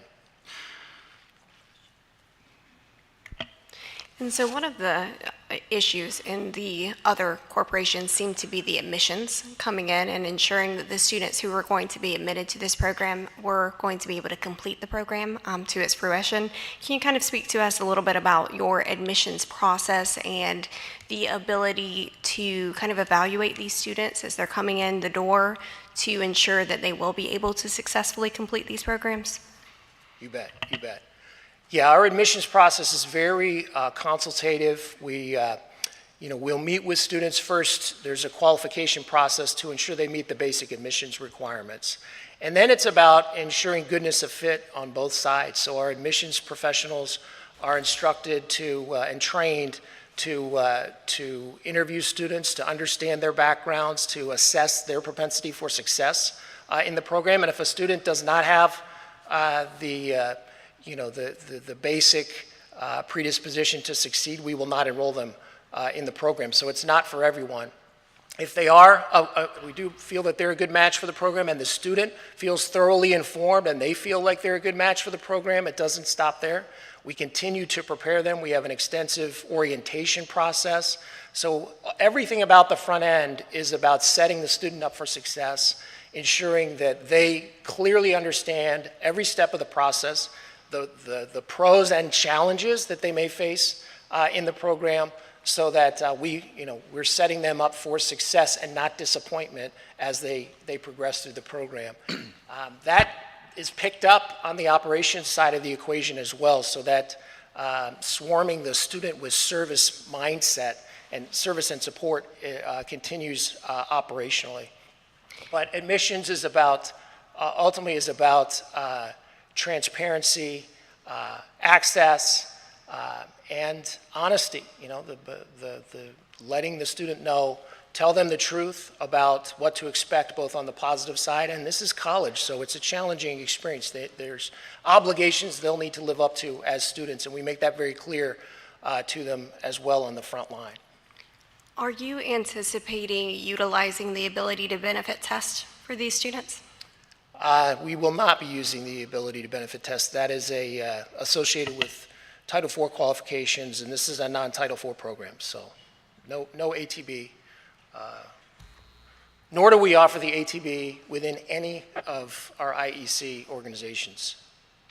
That is a change that was made subsequent to the department's concerns. I think in any organization of sufficient size, there's an inevitable disparity within pockets, right, of those that work within that organization, and I think that if we take the actions of those individuals as representative somehow of everyone acting within an organization of that size, then it's by and large anointing yourself morally superior, and you're not curious, you're judgmental, and that's why I'm asking you, is I'm curious, right? In the end, if you meet the minimum requirements that are set by the CIE, then we have a legal obligation to approve that. And I hope you understand and why I wanted to ask the more subjective questions that can't be captured within standards, just because in the end, everyone here is voting, and we have to live with that decision every day, regardless of what the standards say. So thank you for answering those questions. I appreciate it. You bet. Any further discussion? Any public comment? Hearing none, is there a motion to accept staff recommendations? We're going to have to do these individually. Right. So that would be staff recommendations for number 12893. So moved. Second. Moved by Commissioner Taylor Ellis, seconded by Commissioner Marty. All in favor? Aye. Aye. Aye. Any opposed? The motion carries. I don't know that we have further discussion. We can make motions for the other two since we're... Yes. All right. So then do I have a motion to accept staff recommendations on item number 12, number 12892? So moved. Second? Moved by Commissioner Taylor Ellis, seconded by Commissioner Whitaker. All in favor? Aye. Aye. Any opposed? That motion carries. And number 13, number 12891, do I have a motion to accept staff recommendations? So moved. Second. Moved by Commissioner Taylor Ellis, seconded by Commissioner Marty. All in favor? Aye. Aye. Any opposed? That motion is adopted. Thank you for your time, sir. I really, really appreciate it. Yeah, our appreciation goes out to the commission as well, particularly our program specialist, Chris DeSalvo. He was very helpful in the application process, so please send him our thanks. Thank you. I will share that with him. We always love good feedback for our staff. Thank you. You can take a 15-minute break. Yes. All right, we're going to take a 17 or 18-minute break to come back at 11 a.m., please.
Thank you for your patience. Welcome back. We are on C, application for annual license. There are 10 items on the agenda in this section. We are going to take these individually. Beginning with number 1, forgive me if I mispronounce this, is Patria Institute, Jacksonville, number 10300. Hello, thank you for coming.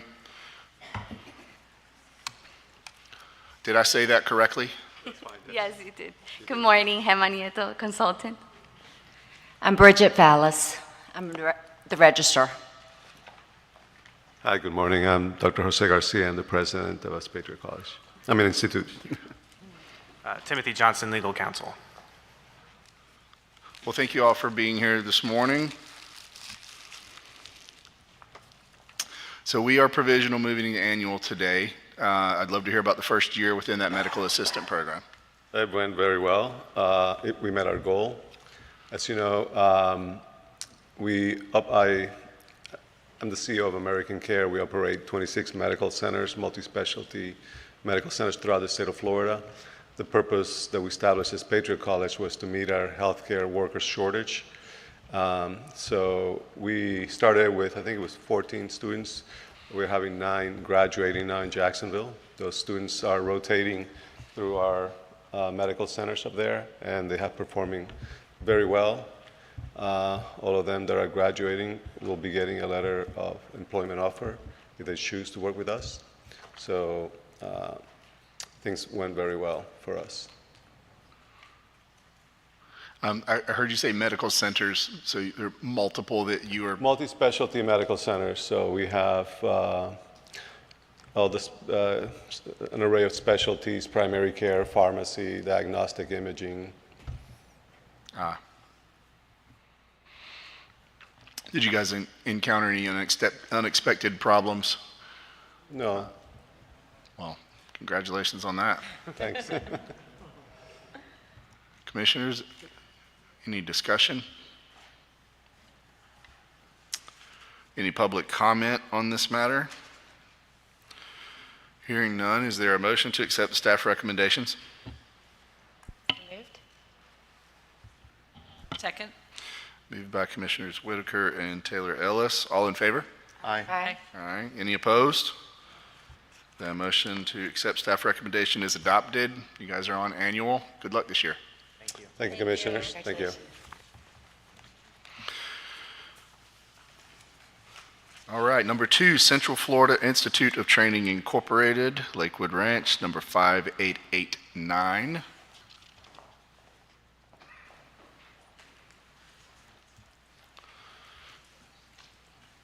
Hello, ma'am. How are you? Good.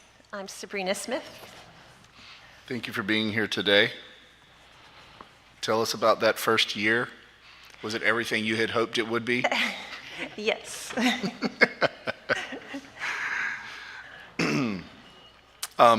Could you help us understand the credentialing necessary within the child care realm that you are, so that we can all be on the same page? Sure. It is 120 hours that the state of Florida has mandated if you work with children birth to 5. It isn't for teacher's aid, it's for the teacher. And the Florida Child Care Professional Credential is licensed through DCF, Department of Children and Family. And the student comes to us already employed, so that's why we have 100% placement rate, because they have to be observed. And it's like a practicum, yes, but it's only 120 hours, and it ups them a little bit in their position as far as pay too sometimes. I believe Lakewood Ranch is one of the fastest growing planned communities in America, so I'm confident you have a ton of demand. It is.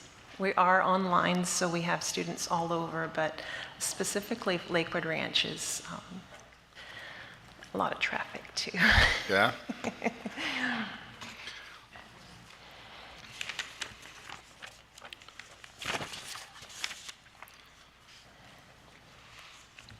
Is that credential that your students finish with reciprocated across other states? Are there other states that have similar requirements?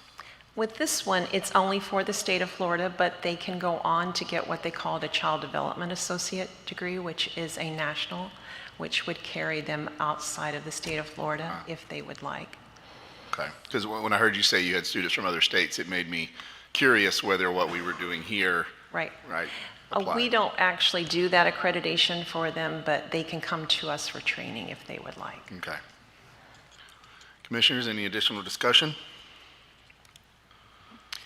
I didn't see the cost here. The tuition is $650, and then application is $145, and the material fee is $100. So we include it all in one package of $995.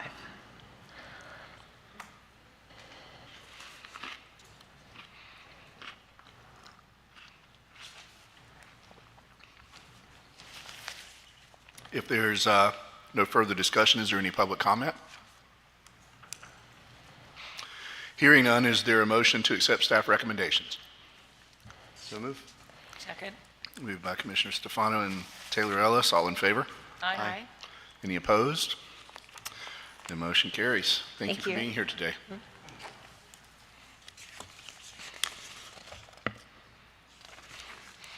All right. Number 3 is Custom Made Barber School, Jacksonville, number 9108. Good morning, sir. How are you today? Good, good. How are you guys doing? Doing very well. All right, I'm Bartley Lewis, Custom Made Barber School. Awesome. So, Tell us about your first year. first year was interesting. A little, I expected more enrollment, but it worked out. We got completion and placement, so. Did that lower enrollment interfere with your ability to deliver services or the No, not quality at of instruction that you're giving? all. I actually got more instruction into the student, yeah. Right. Yeah. So you got a tighter ratio of students to Right. instructors, yeah. Have you altered your expectations for 2024 to adjust for that enrollment velocity? I'm planning on marketing more on social media, trying to see if we can get more enrollment picked up, so. Do you currently have 2 students right now enrolled, is that correct? Yes, Okay. Excuse me, how many students you have right now? 2. What are you hoping to do for 2024? How many students? I'm expecting about 15 based off of marketing. I've been marketing through Department of DMV. You know that when you go into the DMV, they have the little small TV screen. I got that going and some social media marketing. I heard a gentleman earlier talk about Google marketing and stuff, so I'm expected to. And how many instructors are you? Just one. Just one. Just one So instructor. 15 on a 1,200-hour program means you're going to overlap 6 or 7 people at a time? 2 shifts, so evening. 2 shifts. Yes, sir. So 2 or 3 at a time then? Right. Okay. Yes, sir. Are you getting much sleep? Not a lot. Because that sounds like you doing both shifts. No, I'm not doing most of the stuff. I got help, so. Sure. Yeah, Okay. yes, sir. Commissioners, any additional discussion? Any public comment on this? Here, yes, ma'am. I do have one correction to the staff recommendation, it's just a clerical correction. It should say grant the annual license, which shall remain active and valid through January 31st of 2025. And then the last line of that statement, which states that order the institution to make timely and sufficient application for renewal of the license by submitting a complete application materials and fees, or an extension thereof no later than 120 days prior to January 31st of 2025. 2025, okay. Yes, sir. Okay. Is there a motion to accept staff recommendations with the noted revisions? So moved. Second. Commissioners Whitaker and Taylor Ellis, all in favor? Aye. Any opposed? Motion carries. Good luck this year. All right, thank you, guys. Number 4, Healthcare Training Corp. Lehigh Acres, number 11408. Good morning. How are you? I'm fine, thank you. Introduce My yourself. name is Iris Ramos, and I am the president of the Healthcare Training Corporation. And I don't know what else do I say. Can you tell us how your first year was? My first year was really great. If anybody knows the Fort Myers area, I want to say it's an up and growing area. The area right now, there's a lot of traffic. There's people coming in from all over, I want to say, the state. They're moving to our area. And because of that, we saw that there was a lot of need. There were students that were coming in for the program, and I was really exceptionally thrilled because we were able to give to date about 135, I want to say 140 diplomas within the year since we started in October of 22. So I'm really excited because most of it is by word of mouth. We do have a website and Google, of course. So, yeah, it's been a great year. How many students do you enroll? Well, we do 2 sessions. We do the morning session. We minimal 4, maximum 8. There could be a night class that we might accept here and there within the last year where we might have had 8 to 10. But being that we only have 2 instructors, we try not to give ourselves too much of a load. So, we try to minimize it, maximum 8 students per session. Is there a pathway, or there are employers that you're working with that are looking for your graduates? Yes, I want to say maybe 3 times a week. For instance, yesterday we had an agency call us and say, hey, we're in need of home health aid here at this location. Any graduates you have, please email us and let us know that they're available. So we're not promising them jobs, but actually the jobs are there. And most of them are hired and are working. It just occurred to me that national organizations like Home Instead or others that are very similar to it may be interested in calling dibs on some of your students prior to even enrollment, for that matter, right? And you could create an opportunity for your placement to be through a existing employer, and that may assist your throughput.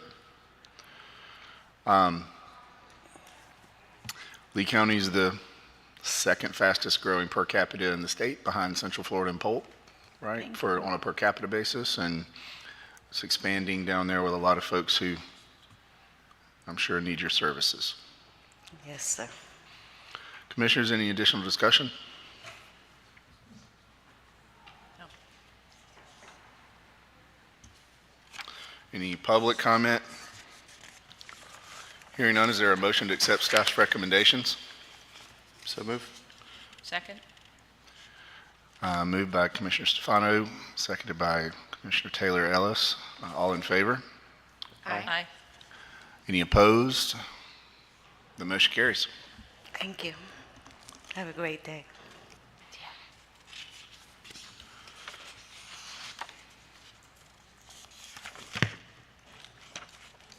Looks like we are on number 5, James International Academy of Health, North Lauderdale, number 2888.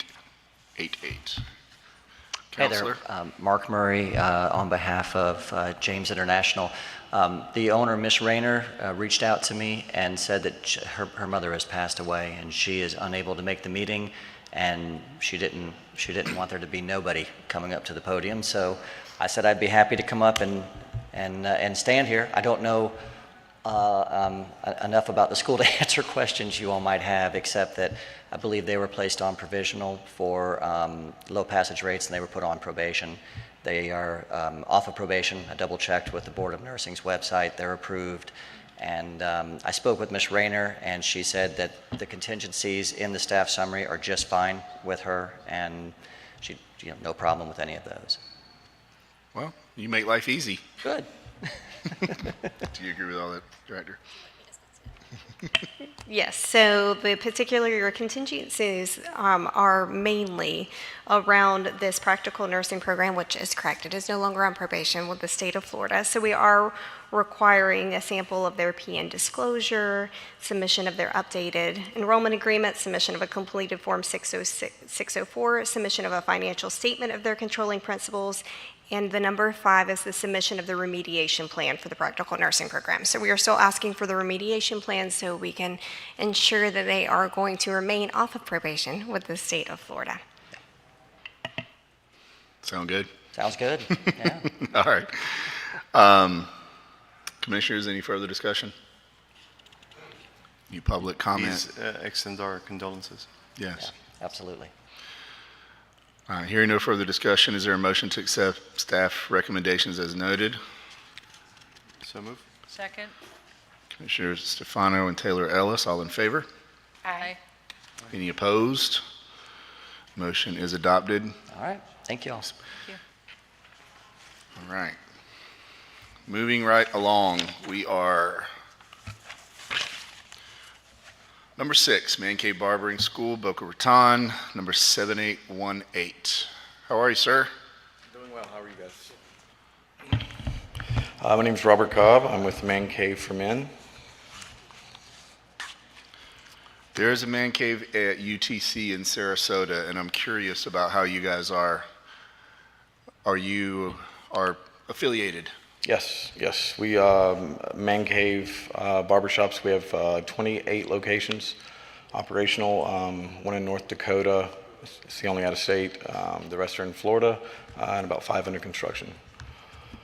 As far as the barbershops go, Man Cave Barbering School was the brainchild of Amada Vida, who opened those initial franchises, and we just wanted a way to help mitigate the deficit of licensed barbers in Florida. Sure.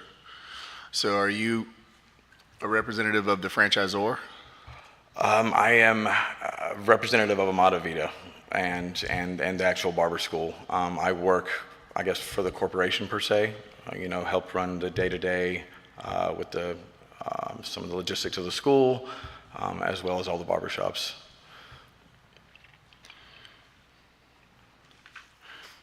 So you're struggling to find qualified individuals, so easier to train them than find them. Is Absolutely. That what I'm hearing? Yeah. Absolutely. Yeah, that's a common theme in here today. The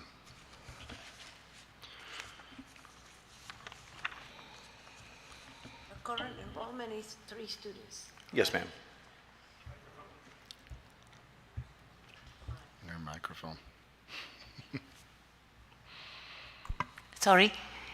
No, I was just looking. The current enrollment is 3 students? Yes, ma'am. We currently enrolled 3 students in October, and we have 2 more set with the class start date, and it's like the first Monday in February. Okay, thank you. So how are you going to find the individuals who will eventually complete your training and work within your existing infrastructure? We have I would like to say we've now implemented kind of an aggressive marketing strategy. The Man Cave name is out there. It's very well reviewed, and with Google, Facebook, social media, on campus, community colleges, probation offices. I mean, there's all types of ways. We honestly could have had more enrollment, I guess due to my lack of due diligence and not understanding the extension that we had to get for the contingencies and stuff like that.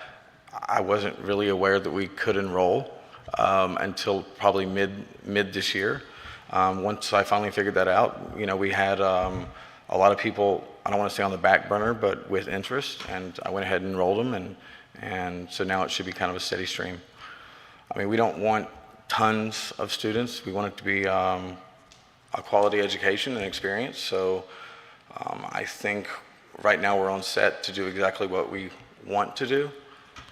And are you feeding the other 20 some odd locations with those as well, or is it isolated into Southeast Florida that you're training for? I mean, it's up to student. You know, if they want to move, absolutely, we can offer them a position just like anyone that wasn't trained with us, and let those positions that are available be known. So if they would like to relocate, absolutely, but we do have the means to employ them all over the state of Florida. So then that next question obviously is it your plan to begin doing that training at other locations outside of this in the future once you get that momentum? That would be the ultimate goal. Once I learn the pipeline of communication with you guys, I should be able to. So 12 years from now, right? Yeah, we'll be absolutely. able to do that. Yeah, because we're not great at that. I'm not there. Yeah. No.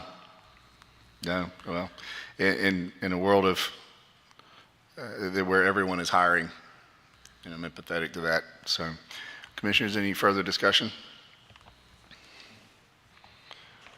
Any public comment? Director, anything? I have no additional, but if you do need assistance, feel free to give us a call. We'll be happy to answer any of your questions. Absolutely. Thank you, ma'am. Hearing none, do I have a motion to accept staff recommendations? So moved. Second? Moved by Commissioners Taylor, Ellison, Whitaker. All in favor? Aye. Any opposed? Motion carries. Good luck this year. You guys have a great day. Thank you.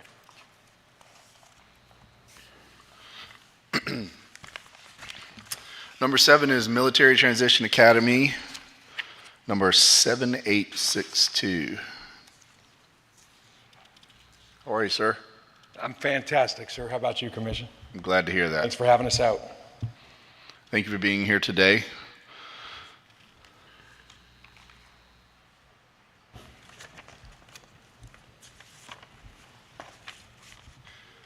So I'd love to understand, this is my first opportunity to have a conversation with you, and I want to understand this category and how you're serving those who so selflessly serve us. Right, so my name is Dr. Eric Wright. I am a service-disabled Navy veteran, old welder, so that's kind of how we run our program, is blue collar, but we get them in white collar jobs, our veterans. So we recruit them, we teach them project management. Any mission they ran in uniform is a project by civilian definition. We put them through the schoolhouse, and then we put them on internships or direct place. And our first year was fantastic, almost 800 students. We have a growth rate projected of 25% this year. Awesome. And most of our students are on active duty, still active duty orders in the military branches they're in. So, but most of the folks that are getting out of the services with us, we've placed successfully, all for about $85,000 a year, depending on where they go in the U.S. And we just signed a contract with Siemens U.S., Q4, for a minimum of 100 veterans placed this coming year. So we're just beside ourselves with that kind of success. What type of role is Siemens looking for? They've got 7 different verticals here in the U.S., so they're looking for healthcare, they're looking for IT, they're looking for, and because veterans, by the nature of their service, you know, we test into our career field, we go to schoolhouses, and within 8 to 12 to 16 months, we're qualified. We get to our first command, we are expected to do what we were trained to do. So we have an aptitude in general to learn very technical things fast. So we're finding that the veterans are moving into these different verticals without much friction at all. Yeah. Yeah, we're working through the skill bridge process right now, and it's amazing how few are aware, right, of that opportunity, and certainly the vets are some of the best students we have at our schools. So it's one of the best programs the Department of Defense has ever come up with. And if y'all need any help, let us know. We do. We get about 200 to 300 inquiries a month right off DoD's website. Yeah. And we're grandfathered in with DoD. So you guys aren't. It's independent of MOS, right? It doesn't really matter. Yes, sir. Yep. Any branch, any MOS, which is military occupation specialty, so their job in the service. Right. If I'm looking at this correctly, it's a 35-hour program? Yes, ma'am. The Project Management Institute is the governing body of the profession of project managers. I myself am a project management professional, or PMP, and that's the credential. It is the gold standard, especially here in North America. It's globally recognized, but here in North America, if the interviewer says, hey, are you a project manager? And I say yes, they say, great, what's your PMP number? So it's kind of the industry standard. So PMI has a 35-hour requirement on that, contact hours, education. They also have an experience component. So for our students even to get in the program, they have to meet PMI's requirements so that they can certify, because that's the ultimate outcome that we're looking for the student is certification, because that's what gets them into the interviews. And they pay a tuition for that, or is that paid by the government? Who pays for it? So most of our guys and gals use some form of government funding because many of them are still on active duty. So, do you find that there's going to be a need for an expanded program? 35 is pretty quick, right? Is there demand for more specialized, and you anticipate adding additional programs in the future? we do based on industry. Industry, of course, we work with industry. We just signed an MOU with the United States Coast Guard to train them on agile project management. So we thought, hey, maybe we should add an agile project management certification program. And again, that would be governed by PMI. So we've got industry standards to kind of benchmark against and train to. So, right. So you're able to participate in contract training for individual branches, but also serve the individual outside of that. Yes, sir. Those contracts. Yeah, yes, sir. That's awesome. Well, listen, everybody here in this country sleeps under the blanket of freedom that those men and women provide, and we thank you for that and for serving them. It's pretty awesome. I'm excited to watch this grow and see it expand over time. This is super cool. Cool. Thanks, sir. Commissioners, any additional discussion? Any public comment? Hearing none, is there a motion to accept staff recommendations? So move. Second. Second. Moved by Commissioner Marty and Stefano. All in favor? Aye. Aye. Any opposed? Motion carries. Thank you for the good work you're doing. Thank you. Thank you, appreciate it. And Commissioner Hurst, I have confirmation that Mr. DeSalvo has all of our 2 records that we owed you, so. Wonderful. So what you'll receive is you'll still get the clerked order that has the contingencies on it that the commissioners just voted. Then we'll process the clerked order and the documents that you've submitted and then get you to your annual license. Great. Thanks, ma'am. Thanks, Commission. Thank you. Thank you. Next item on the agenda, number 8, Skin 360 Beauty Institute, Brandon, number 9066.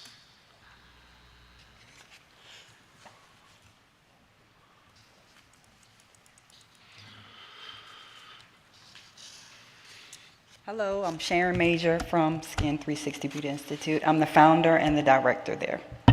Thank you for being here, Ms. Major. How are you today? Wonderful.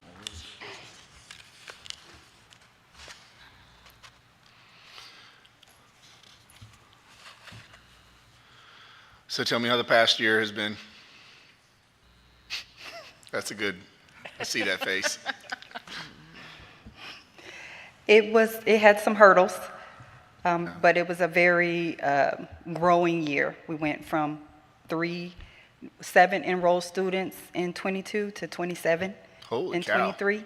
So it was some hurdles, but they were great hurdles.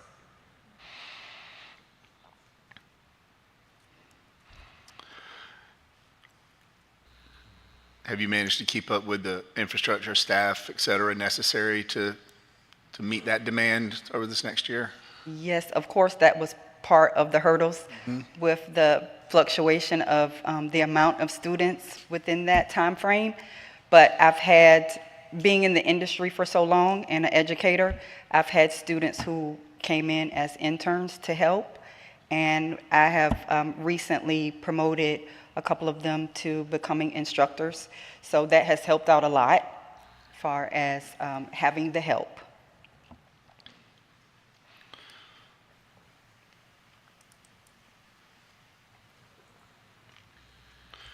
Commissioners, any additional discussion? Any public comment? Dr. Otero, do you have anything? Like I said, I just want to clap for You're just a the pretty face, just standing there, got nothing to say. All right, well, hearing none, is there a motion to accept staff recommendations? So moved. Second. Moved by Commissioners Whitaker and Taylor Ellis. All in favor? Aye. Aye. Aye. Any opposed? The motion carries. I hope this year things find a continuum for you. Thank you. Number 9, South Florida Barber Schools in Homestead, number 11424.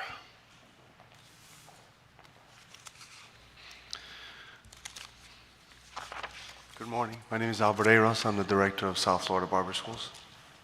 Good morning, Jessica Adas, Chief Administrative Officer of South Florida Barber School. You know, I haven't asked anyone else this question, but why is it we have all these barber schools on the agenda and I can't get a good haircut? It's hard to find a good barber nowadays. So tell us about your first year, expected hurdles, like everyone else's, I suppose. Well, our first year was a learning experience.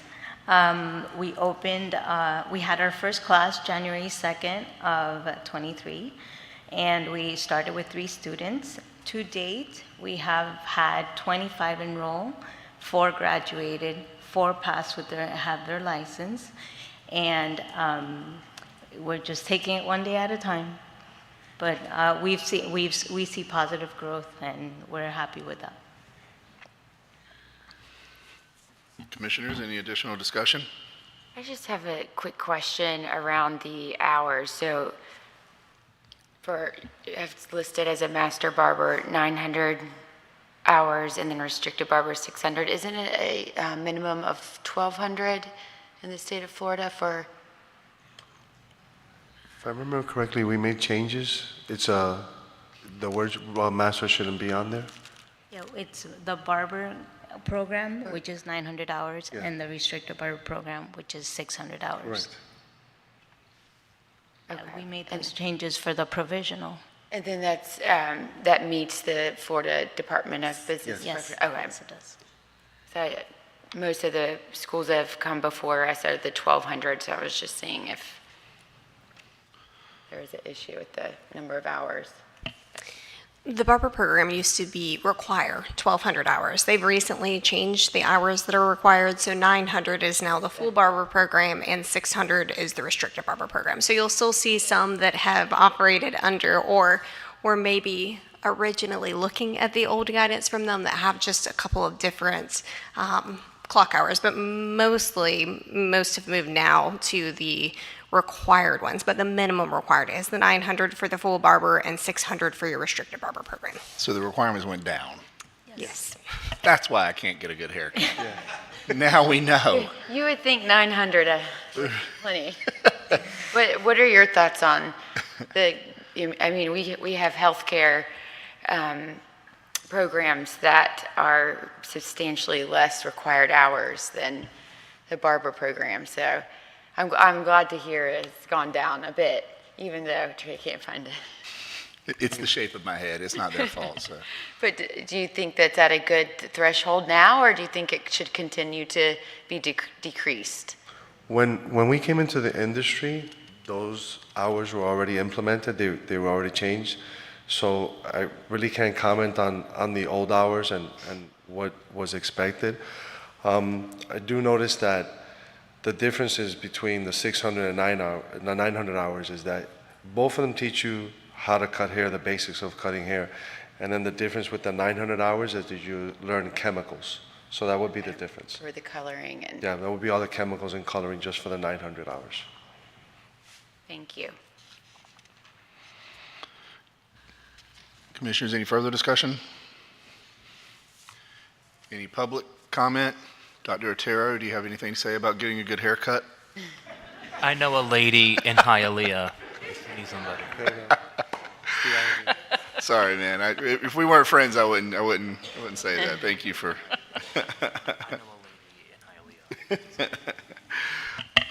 And I do have a correction to staff recommendations. So as you read with surprise, that we were granting the annual license, which would remain active and valid through January 31st of 2024. We are not making you go back in time for that. So it is, so it should reflect, grant the annual license, which shall remain active and valid through January 31st, 2025.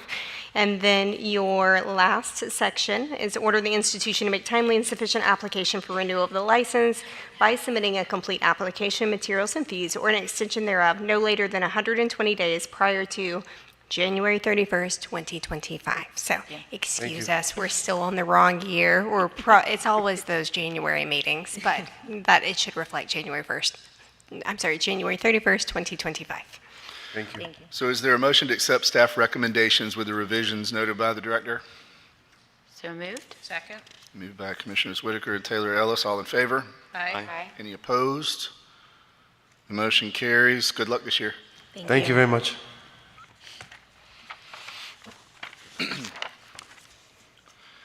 Number 10, excuse me, is Wonderful Beauty Academy, Orlando, number 12497.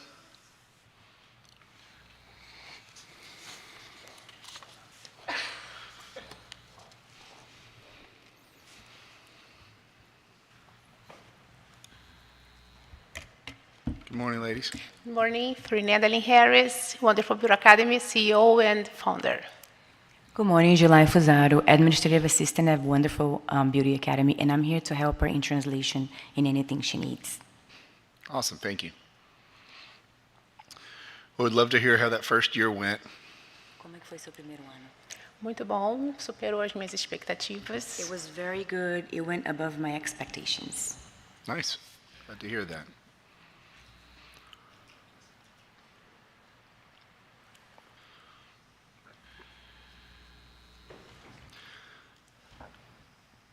So I'm looking here at your current enrollments. Are these reflective of your current numbers, and what are you projecting for next year for each of these programs? Ele está olhando os registros e foi de acordo com as expectativas que você tinha e como é que está a sua projeção para o ano? Sim, para o próximo ano nós temos grandes projetos e queremos aumentar, com certeza os enrollments vão ser, a expectativa é que seja mais do que o primeiro ano. Yeah, for the first year, she actually almost met, the mark that she was expecting. How many enrollments did you have last year? Quantos enrollments você teve o ano passado? 141, 142. She was projecting between 100 and 150, and she had about 141 enrollments last year. I don't exactly, but quantos enrollments total? Yeah. Are you planning to continue offering that massage therapy program? It appears to be less popular than your other programs. Você quer continuar oferecendo o programa de massagem terapia? Yes. Estamos com enrollment. Yeah, she has enrollments for that already Yes. for this year of 24. Well, the numbers that we have are outdated, so it's still showing 0 on those numbers. Os números que ele tem estão fora de data. Sim, porque as informações que foram passadas, na data que foi passada, a massagem terapia não estava liberada ainda para a escola. A primeira turma começou em 31 de outubro.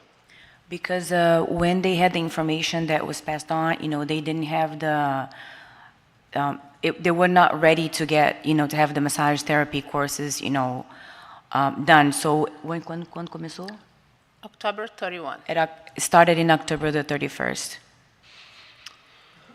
Outstanding. Well, congratulations on the year-over-year numbers. What we see closes out in July of last year, and it was a significant advancement over the year before, and it's awesome to see that growth in revenue and income and students served.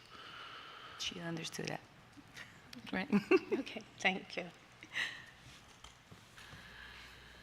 Commissioners, any additional discussion? Any public comment? Hearing none, is there a motion to accept staff recommendations? So move. Second. Moved by Commissioners Stefano and Taylor Ellis. All in favor? Aye. Any opposed? The motion is accepted. Congratulations, good luck this year. Thank you so much. All right, it would appear that we have no items on the agenda for application for extension of annual license, so we move forward to application for annual renewal. There are 25 items in this section. Is there a motion to consider these applications by consent? So moved. Second. Moved by Commissioner Stefano and Taylor Ellis. All in favor? Aye. Any opposed? The motion to take this section by consent passes. I'll ask each commissioner whether they have any items they would like to pull. Oh, let's start with you, Dr. Stefano.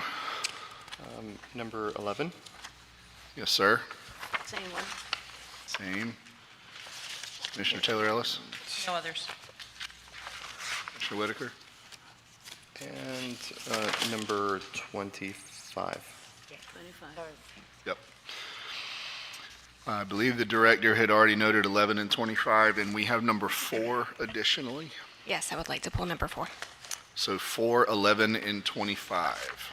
And then while these do not need to be pulled, I do need to make a staff correction to 3 different ones, and I will go through those quickly. The first staff correction is to number 3 on your agenda, which is Advantage Beauty Institute, Bonita Springs, 5478. Their date that the annual license shall remain active and valid should state January 31st, 2025. For number 11, Doxa Academy. Actually, no, I'm sorry, I pulled number 11. And number 22.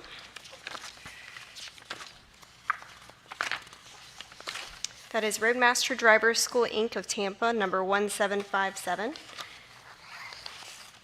It should state, order the institution to provide a renewal application and fees no later than 120 days prior to January 31st, 2025.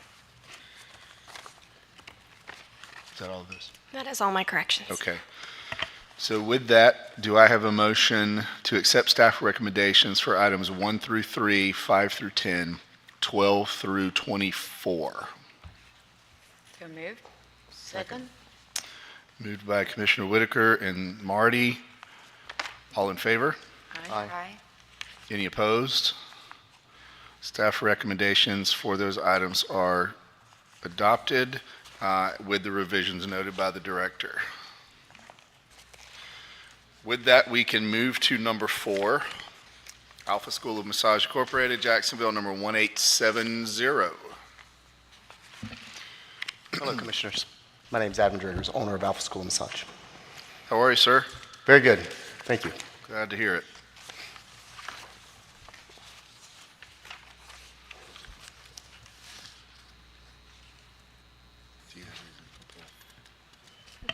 So I wanted to ask you the same question that I had asked of one of the other schools, and that's surrounding your clinicals. Can you kind of explain to us how are your clinicals held at your actual facility where you're training the students?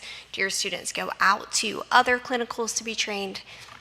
They do both of those things depending on where they are in the program. So more advanced students that are outside. So we have 2 programs, one that meets the minimum requirement, and then we have one that is greater than the minimum requirement. Some of those clinical hours are considered instructional hours, and they will go out to clinics. But we generally, even in those clinics, we have instructors on site that are there to assist them.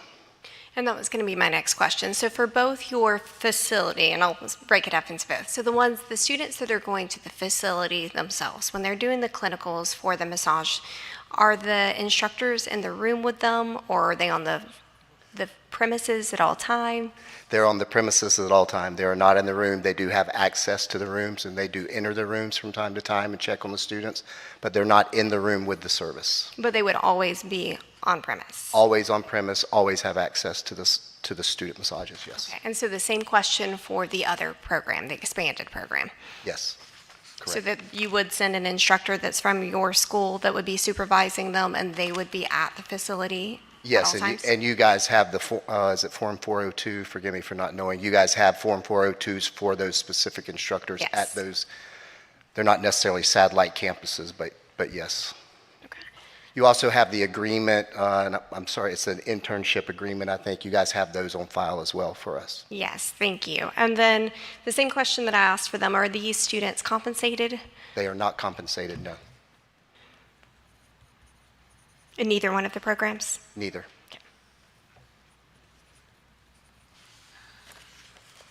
That was my questions. So I'm doing some math here, and these are trailing from 2022. Okay. So I realize we've been a whole year after what I'm looking at here. But you're operating on an incredibly thin margin. Yes, that's been approved. That's been improved since then. Yeah, I'd love to hear about how that was improved, because you're in the 0.007% margin, and that's alarming, considering you had a 7-digit, revenue volume. Yes, so after COVID, we made seriously large investments in an online curriculum. Not only did we create our own curriculum, we hired a full-time videographer for 18 months that came in and helped create that curriculum, and all those are expenses that we had in that time frame that don't exist anymore. In the form of salaries and labor. Yes, salaries and investment, equipment, things like that. Question? Do you know what, as a percentage, how much that helped your margins?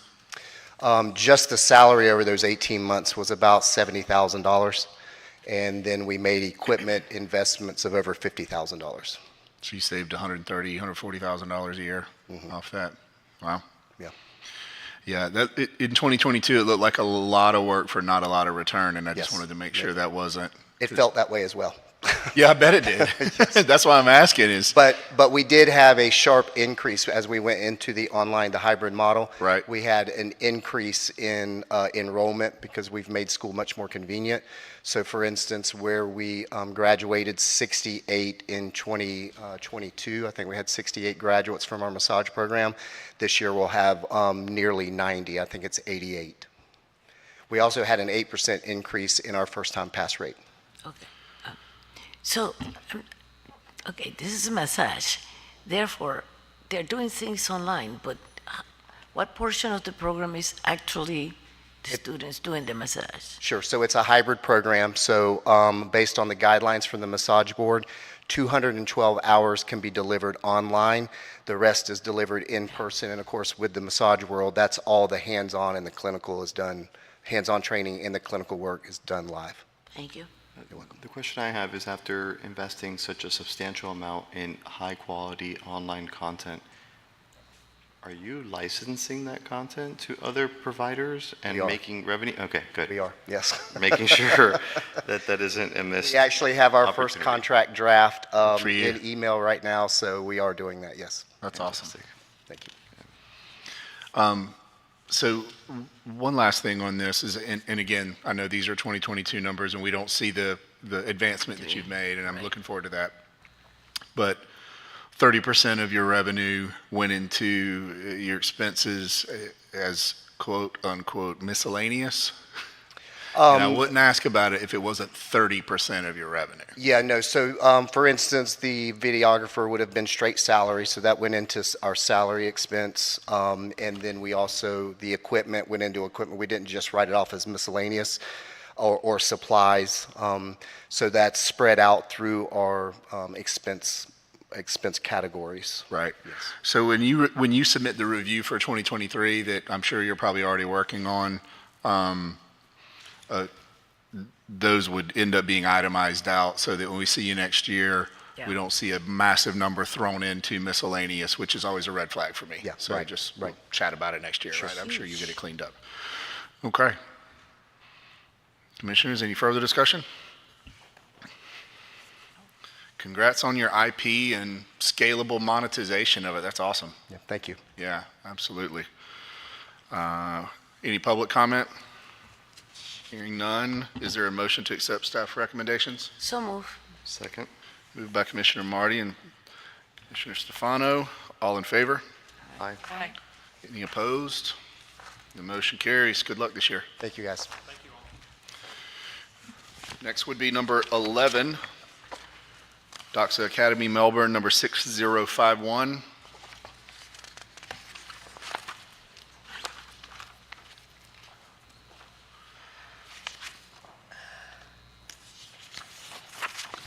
Good morning, Angeline Diogene, President. Thank you for being here. How are you today? I'm a little nervous, but okay. There's no reason to be nervous.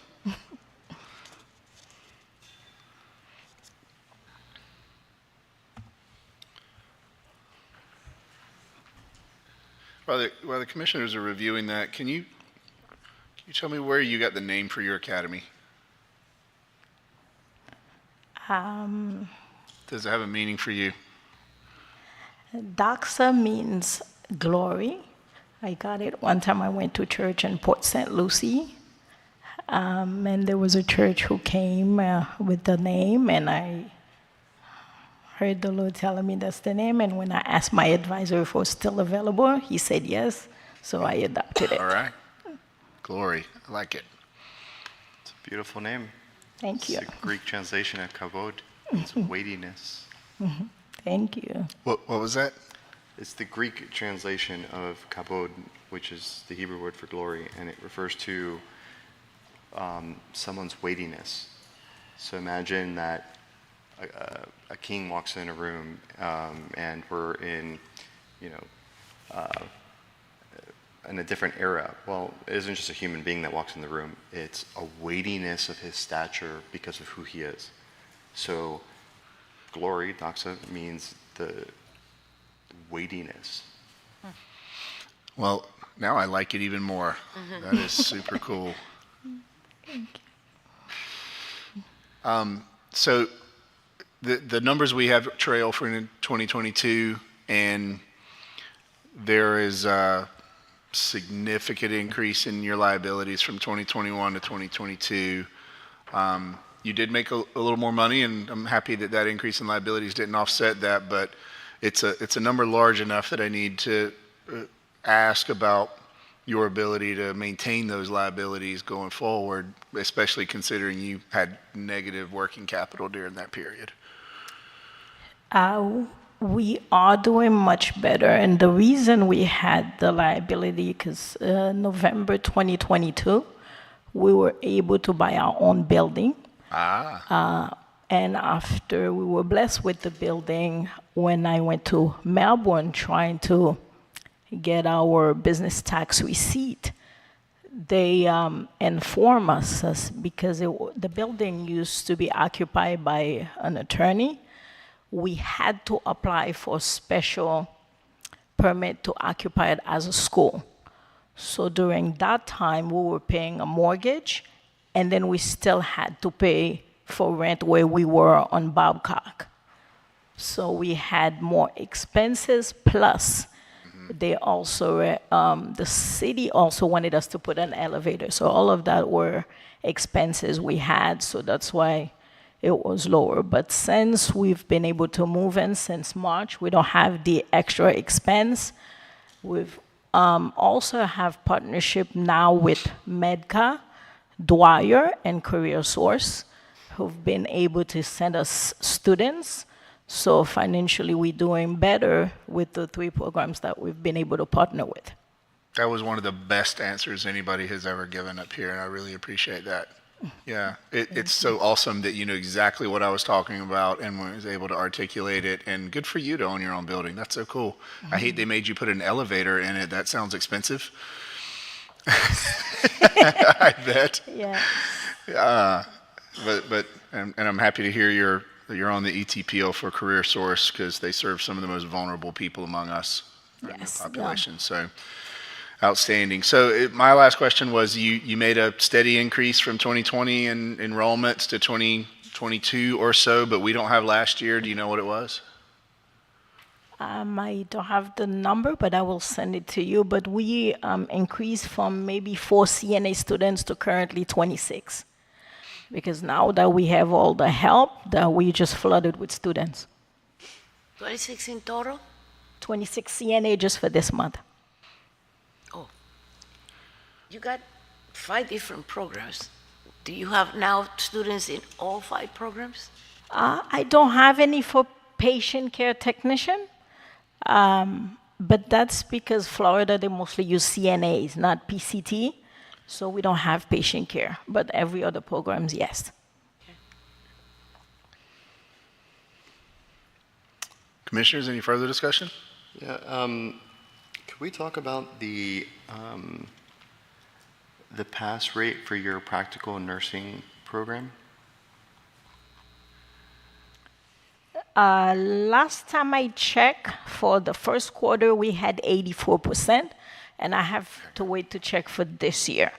But the year before, we had only 2 students who took the test, and one of them I tried to encourage her to wait, but she went ahead and took it. So that's why it was low, because I had only 2 students. But So right now it's showing 2022, the 50%, the 2 students, all right. Quarter 1 of 23, 80%. Quarter 2, 54.55 with a group of 11 testers. Are you actively doing anything or putting in any resources, processes, or services to address this before it becomes a more pressing issue? yes, we have ATI, and we have instructors doing review for our students. And we start them to do review from the time they start and at the end of the program before they take the NCLEX. And when did you begin implementing that? We started since maybe middle of last year, but the problem is sometimes when we put the review, we always have students giving excuses not to attend, especially because of our class times, Monday to Thursday. So we've been able to put our reviews on Fridays. So some of them said they have to work and can attend, but we're still trying to encourage them to attend the review for their own benefits. Not only the review to help them pass the exit, and NCLEX as well. And we are working on it diligently. We have a plan that I will be emailing to Ms. Davis later on how we plan on staying on top of them to make sure they are passing the exit and the NCLEX. Thank you. And then I have a staff correction as well as an added clause to place into your summary sheet in your clerk's order. The first correction is that it should state grant the annual license, which shall remain active and valid through January 31st of 2025. And I'm also recommending adding the language, order the institution to make timely and sufficient application for renewal of the license by submitting a complete application, materials, and fees, or an extension thereof no later than 120 days prior to January 31st of 2025. That's our standard language that is in all of the clerked orders, but it was just erroneously left off of this particular one. Thank you. Any public comment on this? Before we have a motion, ma'am, there is no reason for you to be nervous. Your numbers are on a fantastic trajectory. Your retention rate is 100%. Your placement rate is very good. You're being thoughtful about your resources. Own your own building now. It's refreshing, and I want to congratulate you. Thank you. You're obviously doing a very good job. We recently had to look for home health individuals for my mother, and I wish I could find your students because I bet you're doing just as good of a job training them as well. Yes, we stay on Yeah, it really a benchmark to hold up as an example for what's possible. So you've obviously worked very, very hard. So thank you for that. We try. Thank you. So are you going to be nervous next time? I'm sorry? Are you going to be nervous next time? Maybe You came not. close. Yeah, no, what's great, what shows here in front of us for everyone else trying to understand is it looks like an example you would pull from a textbook for has things incrementally advance in both revenue and margin and quality, and it's just rare to see all those things come together in confluence at the same time. So I know you're working hard, but I just want to recognize it out loud. Good job. Thank you. Thank you. Nothing further. Do I have a motion to accept staff recommendations with the revisions noted by the director? I move. Second. Moved by Commissioners Marty and Stefano. All in favor? Aye. Any opposed? The motion carries. Good luck this year. Thank you.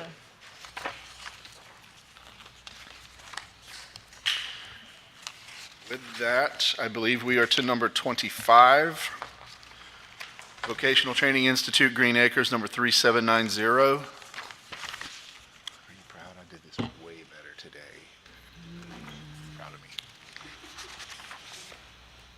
It's because there were 25 of them and not 3.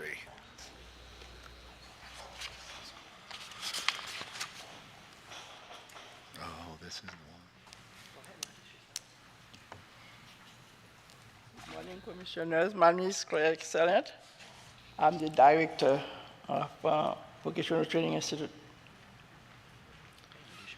Yes.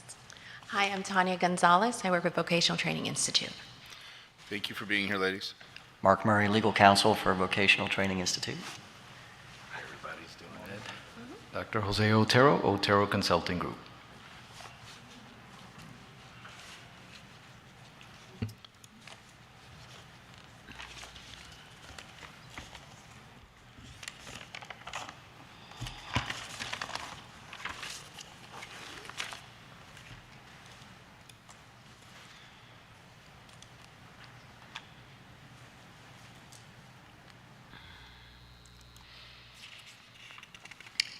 You can go ahead if you want to say something.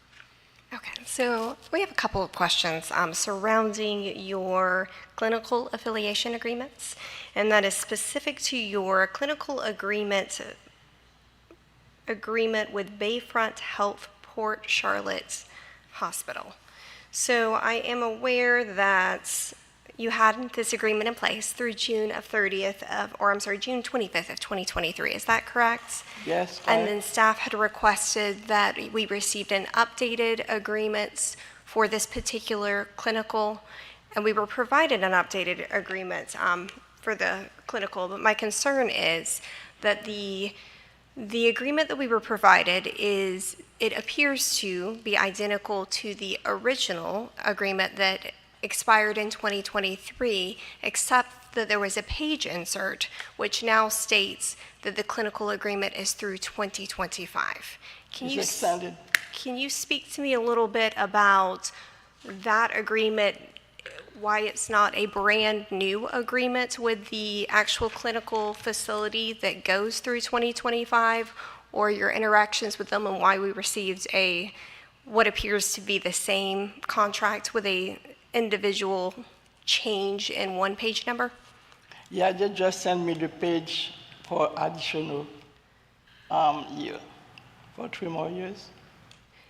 So you've extended They extended for up to 5 years. Okay. So when you extended that agreement with the institution itself, did you not sign a new document with them? What I plan to do, I try to get a new affiliation agreement. Instead of one page, I want to get the whole package sent to me again. So did they send you a new whole package that had... I'm going to ask for a new one. Okay, so you're going to ask for one. Yes. But the document that you submitted to us is not, you did not sign a new agreement with Bayfront Clinical? They just sent me a one page for the additional. Okay, so when you guys sent the request for us to go ahead and extend it, she contacted the person that she was communicating with, and they had gotten promoted. So she had sent over that page and asked them to update it, not understanding that she needed to actually get a full package. So now that it's been addressed, we'll go ahead and request that from them.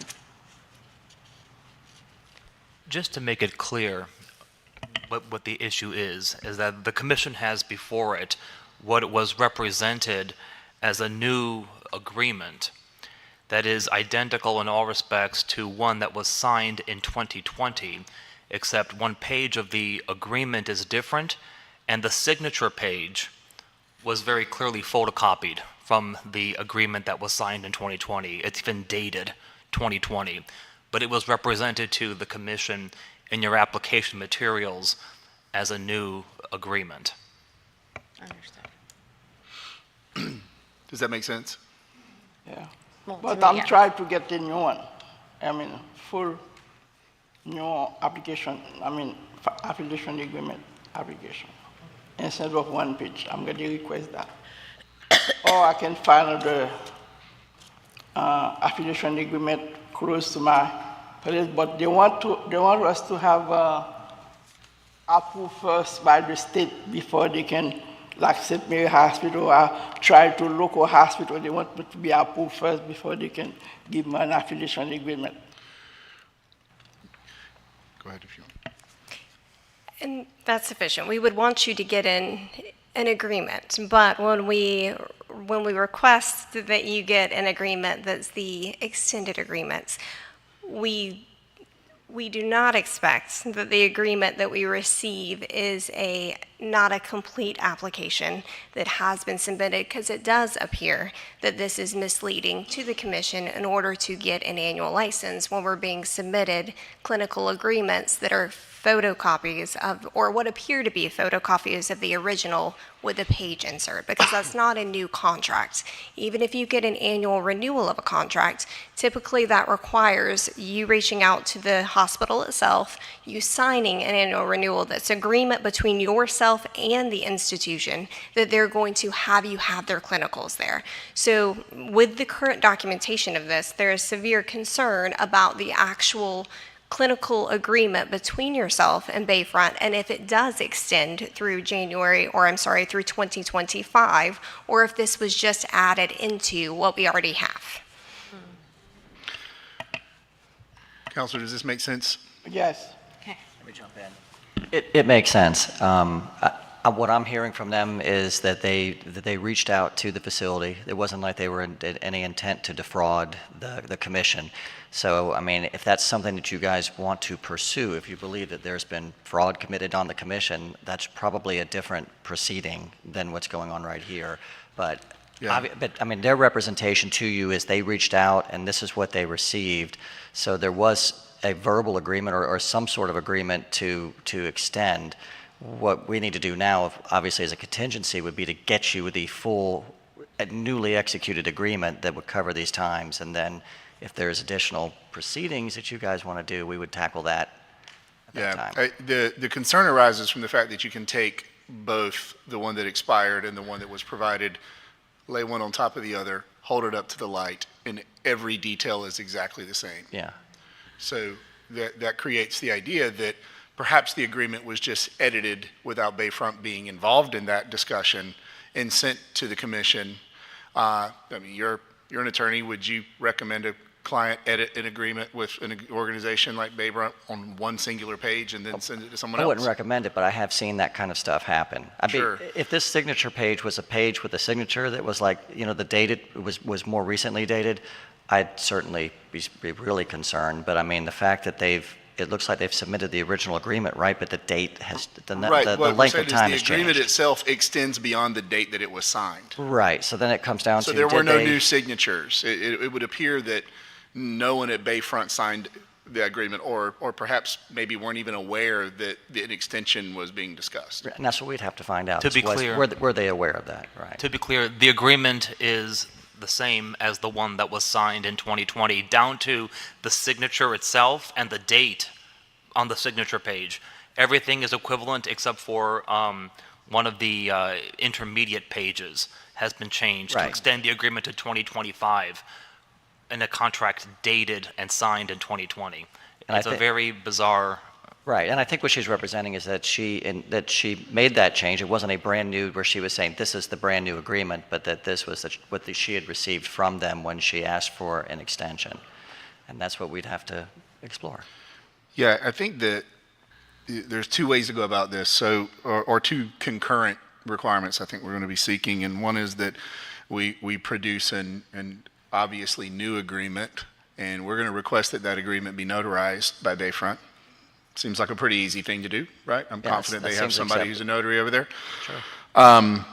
And simultaneously, I think the commission and the director should ascertain whether Bayfront was involved in that original extension that was one page, or whether that document was edited and submitted to the commission without Bayfront knowing.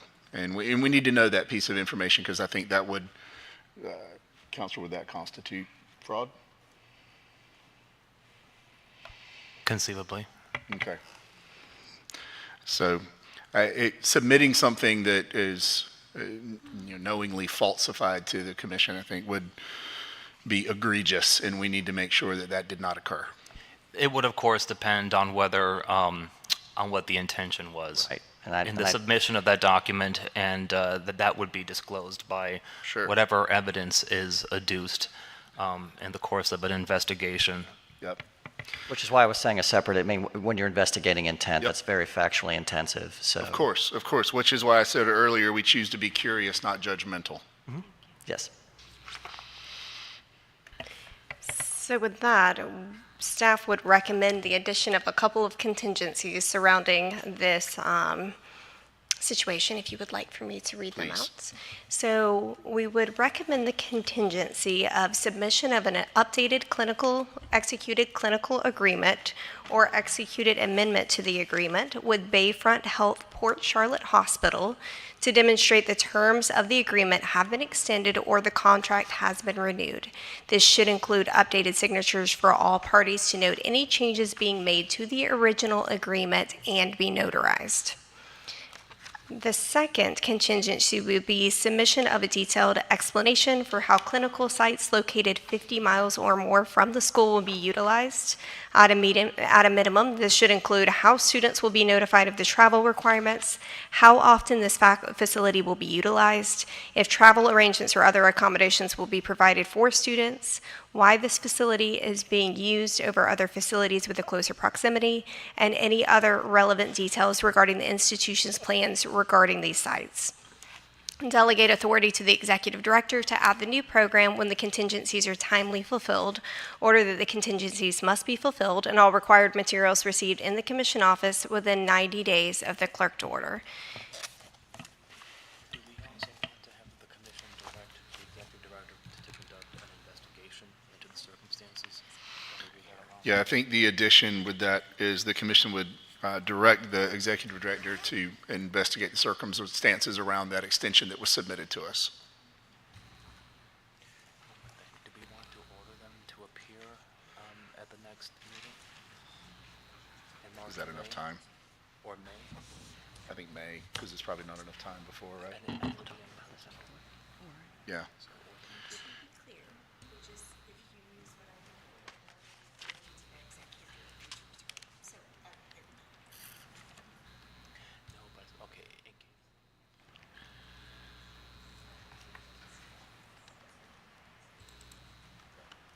All right. Then, is there any public comment on this? Commissioners, do you have anything additional beyond the contingencies outlined by council and the executive director? Then hearing none, is there a motion to accept staff recommendations with the contingencies outlined by the executive director, including the revisions added by council? Second.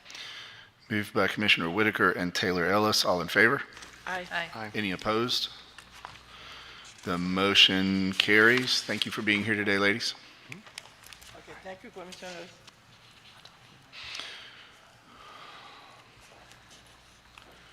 The next item is F for means accreditation, and I believe we have nothing on the agenda there, which takes us to G, which is annual review of license by means of accreditation. There are 6 items. Let me put my glasses on. Yeah, that's a 6. There are 6 items in this section. Is there a motion to consider these applications by consent? So move. Second. Moved by Commissioner Stefano and Taylor Ellis. All in favor? Aye. Any opposed? Motion to take this section by consent passes. I'll now ask the commissioners whether they have individual items they'd like to pull. Dr. Stefano? None at this time. Commissioner Marty? Commissioner Taylor Ellis? None. Thank you. Commissioner Whitaker? Yeah, thank you. Director? No, thank you. All right.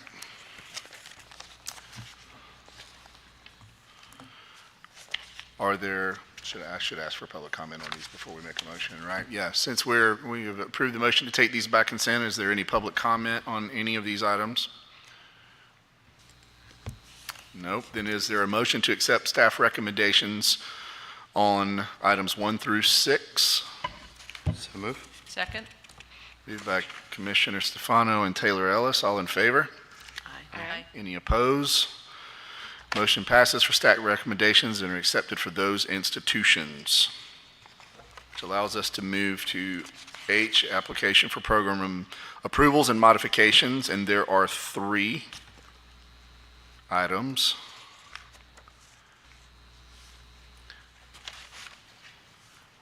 I hate asking for items to be pulled out of a group of 3. So, before we make a motion to take them by consent, can I ask if there are anything to be pulled? Otherwise, we can just take them by consent. So let's, I will volunteer the information that I have none to pull. Thank you. Thank I you. have nothing to pull. It is crazy that it's easier to take consent for 25 items than it is for 3. Commissioner Whitaker, you missed the debacle that was my trying to navigate that yesterday, and I did a terrible job of it. So, Sorry, I missed that. Okay, then is there a motion to consider these items by consent? So move. Second. Commissioner Stefano and Taylor Ellis, all in favor? Aye. Any opposed? The motion to take this section by consent passes. Just to verify. Now it's public comment, right? Well, I was just going to verify now, are there any items, I know you don't have any to pull, but Commissioner Marty, do you have any to pull from those 3? No. No? No? All right, then do I have a motion to accept staff recommendations on items 1 through 3? So moved. Second? Commissioner Taylor Ellis and Whitaker, all in favor? Aye. Any opposed? Then the motion passes for staff recommendations are accepted for those institutions. That was relatively painless. I is the extension of license, and it looks as if we have 2 on this. Why don't we take these individually?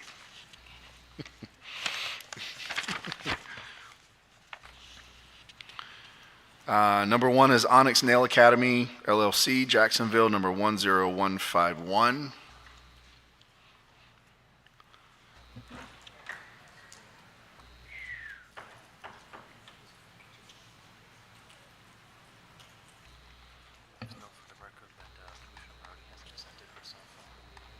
For the record, Commissioner Marty has exited from the meeting. I do still believe we have quorum though here, right?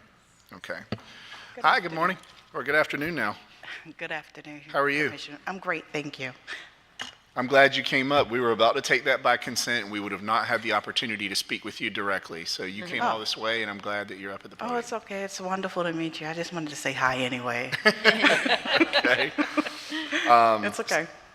So how are things going, and can you tell us about the circumstances surrounding your extension? Okay, well, I mistook the due-by date with the date on the license, the actual license. This was my first year, and I was thinking that it would be for November. So what I started to do was contact my CPA because I know this time it has to be audited. So I contacted her, and she was like, I don't have enough time. So because of that, I was like, well, I'm gonna have to ask for an extension. She said, okay, let me know and see how that works out for you, and then get back in touch with me, and we can pursue with that, because she has to come out according to her, and she has to sit in the classroom, sit at the school and do an audit. That way I don't understand the CPA stuff, but she says she has to come and visit. Okay. To have a review done, is what you're saying. Yes. To have the proper review of the Right. audit. No, I'm happy to hear CPAs actually understands that reviews have notes and don't look like a compilation. I think that's awesome. Any other extenuating circumstances around that extension, operationally, et cetera? I don't have all of that information in front of us. I just want to make sure you have the stability. Oh yeah, we're fine with that. It was slow at first. I was really hoping that I wanted to talk about my first year, but it's okay. No, I want to hear it. We just don't have it in front of us. It's okay. No, we don't have it in front of us, so I would love to hear about that. Right. No, it was slow at first. And then gradually it started building up, then it got momentum, and then the next thing you know, I have people come in, I'm like, wait a minute, okay, first let me do this commission thing because I'm like really nervous about it. And so I'm excited. So you to have see people what this next year is going to be like. So, so you have a waiting list of sorts, people. right, exactly. No better feeling in the world than having a waiting list, right? Right. At first it wasn't like that. I was crying, but now I'm not. Well, I'm glad you're no longer crying. I'm sorry to, but That's okay. but those are the dues we all pay as entrepreneurs, right? Yeah. Can you tell us about some of your graduates and what their experience has been like post-graduation? Yes. So the way I have everything going, the way I have everything going is when we first start out, I tell them that our expectations and how I intend to make sure they're placed. So what I do is I go out and canvass different places myself and say, okay, hey, would you like to partner with me and make sure that my students have a place to go Good for you. after they become licensed. And so what they started doing, they started donating stuff to the school. They started donating equipment. They started donating. It's like, and when you get a graduate, tell them to call me. So I have on both ends, I have students who are really anxious about it, and then I have people who are ready to have them come in and be placed. So at the time, in the beginning, I had one person who had to drop because of money, and so I've been trying to get her back. But for the most part, I think I have approximately 95% graduated and placed. Congratulations on that. It's a great feeling to have both the supply and the demand, right? Yeah. For your service. Well, good for you. Yep. Thank you so much. Yeah. What are your plans for 2024? Well, I plan to grow, but what I want to do ultimately, because my girls, some of my ladies, they came back and they painted the door. So we had a little paint party. And so what I want to do is get a bigger building. So I hate to leave that place, but I really want to get someplace bigger. You want to complicate your life by having a substance chain approval that you have to come through the commission and say you're going somewhere else? Absolutely not. You are a glutton for punishment, young lady. Don't want to, but I will. All right. Well, congratulations on having the demand that requires a larger facility. Be thoughtful about that. Awesome. I will. But I'm glad we had the opportunity to speak with you and didn't take this by consent. Me too. Thank you. You live in the American dream. You were at there. my first meeting when we approved it, and I was like, oh, it's good to see you again. Well, thank you. It's great to see you as well. Director, do you have anything on this? I do not. Staff recommendation remains. Outstanding. Any public comment? Hearing none, do I have a motion to accept staff recommendation for the license extension for Onyx Nail Academy, number 10151? So moved. Second. Moved and seconded. Taylor Ellis and Commissioner Whitaker. All in favor? Aye. Aye. Any opposed? Your extension is approved. Get your CPA out there and have her do that review. Thank you very much. Thanks for your time. Everybody have a great day. All right, the only other item on the agenda for this portion is Palmetto Medical Institute, Palmetto Bay, number 11381.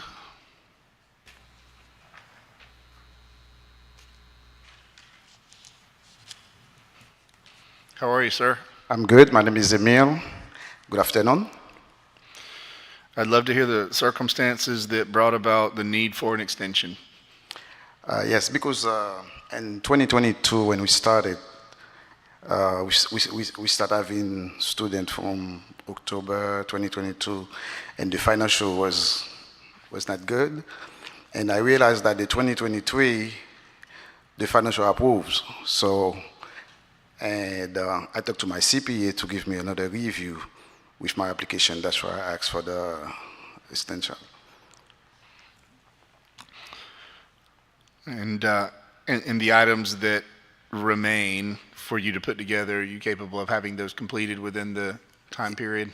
Yes, we take it. Okay. Is that financial condition not where you thought it would be for a particular reason, something that you're able to remedy? Yes, for financial reason, because I saw this, the financial improves. I really get to give a better review with my application. Right. Well, I think just for future reference, if your finances don't look the way you wanted them to look, I still think it's important for you to complete them and be transparent with the commission so that we can get a holistic picture of what's transpiring with your operations. If you're waiting until your financial situation looks better to present it, then there are gaps in that information that we receive. So we'd prefer you to put it, to submit it on time, regardless of whether it looks great or bad in your eyes. Oh, thank you. You've probably heard me ask this question all day long up here, so let me explain to you the reason why I'm saying that. The numbers are going to tell a story that are going to include that little dip that we didn't get to see, and I'm going to see that when you submit your next ones, and it makes it look like you were perhaps, I don't want to use the word hiding, but not bringing forth, being transparent about all of that, and we would have a load of questions surrounding it. So it's easier just to say, hey, finances didn't look as good as I hoped they would, but here's my plan to remedy it. Here's the plan for them to get better.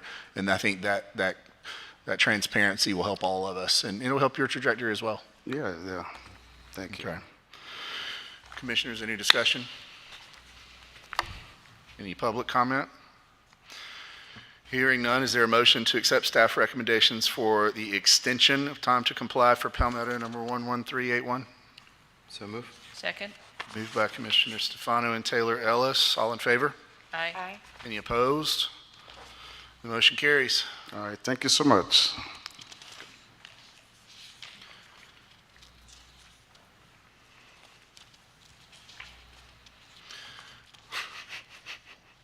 So the next item is K, substantive change approval. There are 7 items,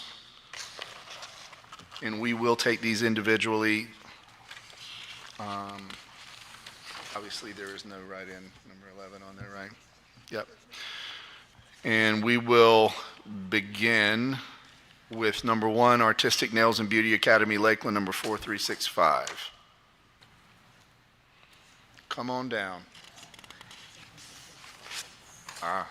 It appears that you are number 1 and number 2. Lucky me. Exactly. Thank you for your patience, waiting around. I know Yeah. you've been here all day. I appreciate you being here. Glad to be here.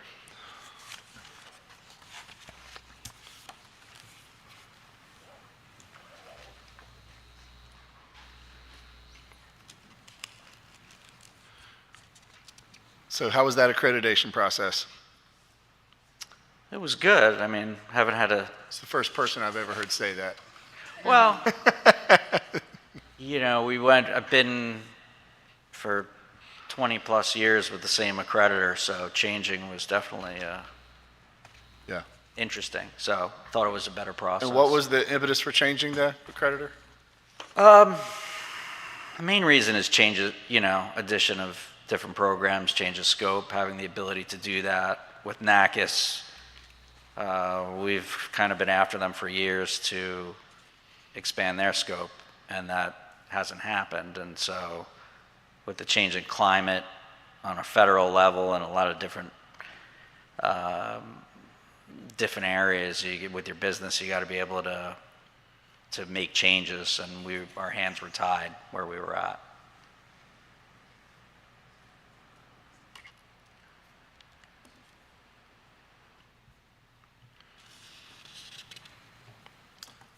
So you guys have made some significant advancements from pandemic era to today.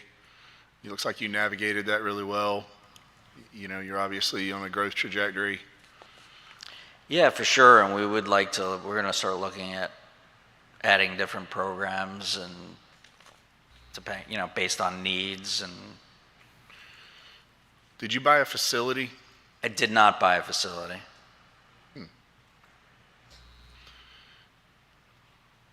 Then you know what we see trails by a year. So what I'm looking at is the year end for 2022 instead of 2023. Right. So can you help me?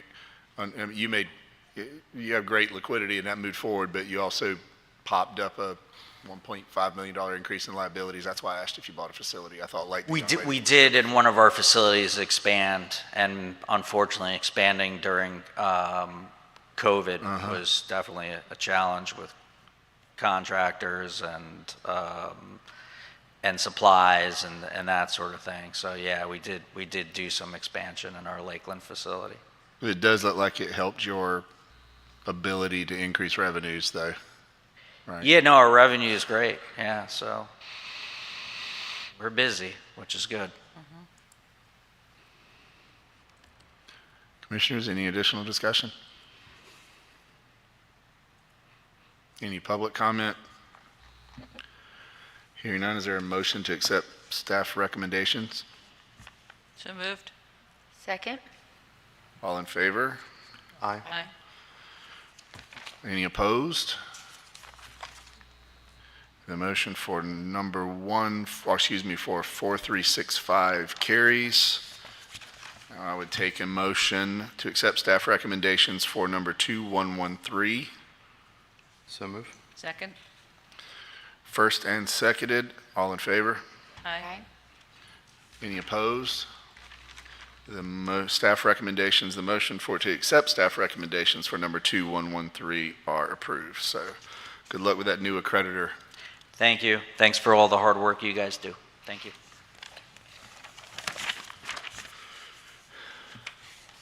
Number 3 is, if I'm pronouncing this correctly, Benet Career Academy, Brooksville, number 5099. Got it right. Yes. And you are number 4 also. Yes. I got that right? It is Benet? It is Benet, yes. My first name is Patrick, and owner, president, with my wife. Yes. Awesome. Thanks for being here, and thanks for your patience here. Thank you. Tell us about that accreditation process. Very similar to Robert's, yes. You know, we've been a school in Newport Richey since 1976, accredited since 79, and we were looking at the marketplace, and Middle States is the new accreditor. They have people with doctorates in education that are really leading the accreditation process. So their methodologies are more about the curriculum, the experience of the student. Where are you looking at? Where's your long-range plans? How do you improve the school? And so I really enjoy that aspect, as well as to improve the scope, to be able to run it like a business and be able to open up stuff to the marketplace.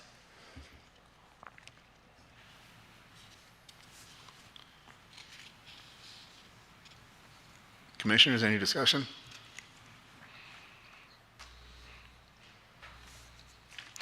You've been in that one location for all that time?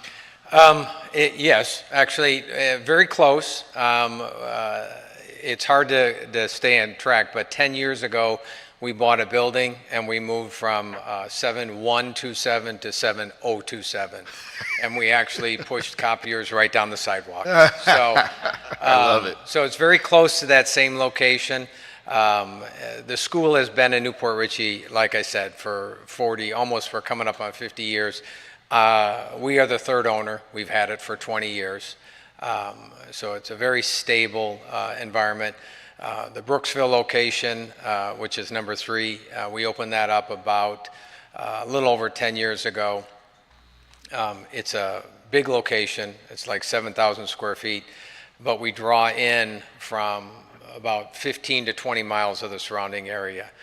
As a matter of fact, we're a competitor from Brooksville all the way to Ocala. So there are people that come in and go, well, we went to Ocala and we wanted to interview, come see the school. So I am in the process of remodeling the unit next door to go from 7,000 square feet to 11,000 square feet because we've been very blessed. We have a wait list for skincare. We're expanding the massage area, and that opens up more area for the hair programs in the current location, right? So we're expanding that. And it's a unique position to be in because Brooksville is a very small town, 10, 15,000 people. It's very rural, but yet that school location has a little over 100, 110 students in it. so day and night. And so it really provides a service for that rural community. So we're excited about that. Well, it's an awesome, timeline in history, decades, right? It really speaks to your resilience and the impact you're making on your students' lives. In a small town like that, word of mouth matters a lot. I think so. I mean, we've been exposed to COVID, and I think one of the things that the beauty school industry from a referral basis suffered from was 2 years of people not talking. Sure. And so we had to realign our marketing and change the way we exposed ourselves to the marketplace. And social media has become a big tool for us, but from an entrepreneur standpoint, I went from spending $10,000 a year to spending $10,000 a month. And it was really just to understand the need to get the message out and really get good feedback. So the current online marketing that I'm doing, we get great feedback. They produce a marketing report for us. This many exposures, this many came to your school, this many enrolled. And so they funnel it down and only take credit for people who have enrolled and seen advertising within the last month. So if it doesn't flesh out, they don't take credit for it. So it's really been a very positive. So that customer acquisition cost because you know what you're spending? And yes, I do. Can I ask you that down number? to the penny. I'm curious. Yes. I'm curious what that number is. Per lead right now, it's like $19.36, and that goes from an average of spending $6,000 a month down to the leads created, right? So they factor in the tuition that you get, right? Sure. For their cost or whatever. So it's pretty good. The advertising is done well. I got schooled 100% on the advertising, for them to say, hey, change your whole market, change your whole plan. Yeah. We're going to send a professional photographer. We're going to send a videographer. We're going to do all this and, take a big gulp and really learn what it was to be professional right. in the marketing, not just random. And so it's very specific. They've done a great job. So, and I've been educated. So. Yeah. Can I ask who that vendor is? Who that provider is? It's called Direct Social Media. That's interesting. And they have an office in Tampa. I go down there about once a month and have an all-day meeting to go over media marketing. And then they discuss the plan, the message, the copyright, the graphics, and really just to make sure, in our industry, a lot of that is really educating the marketer. Can't say this, don't say this. If you're going to put financial aid, to those who qualify, and if it's too many words, then just don't list that, right? And so it really, it's been impressive. And I just saw one of my ads pop up on Hulu, so that was really cool. And it happened to be my daughter doing a walkthrough of the school and really doing the narration. So that was kind of unique to see they're testing that out.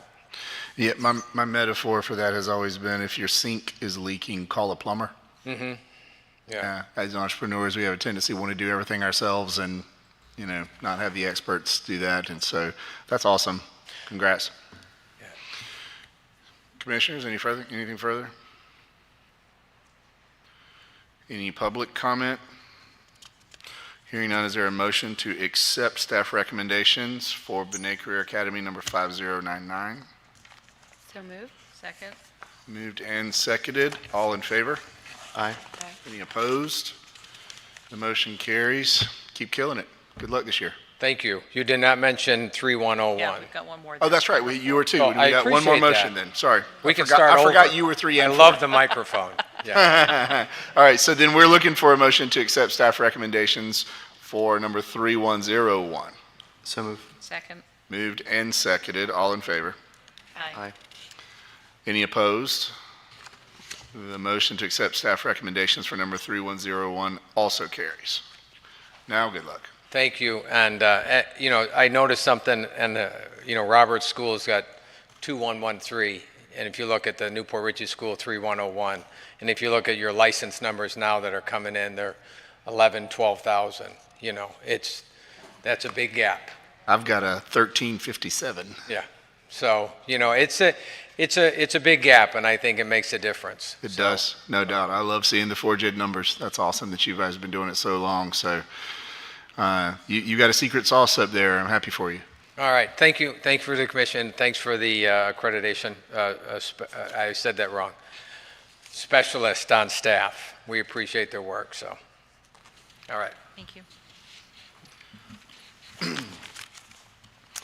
Then we are on number 5, International Institute of Education, Margate, number 5946.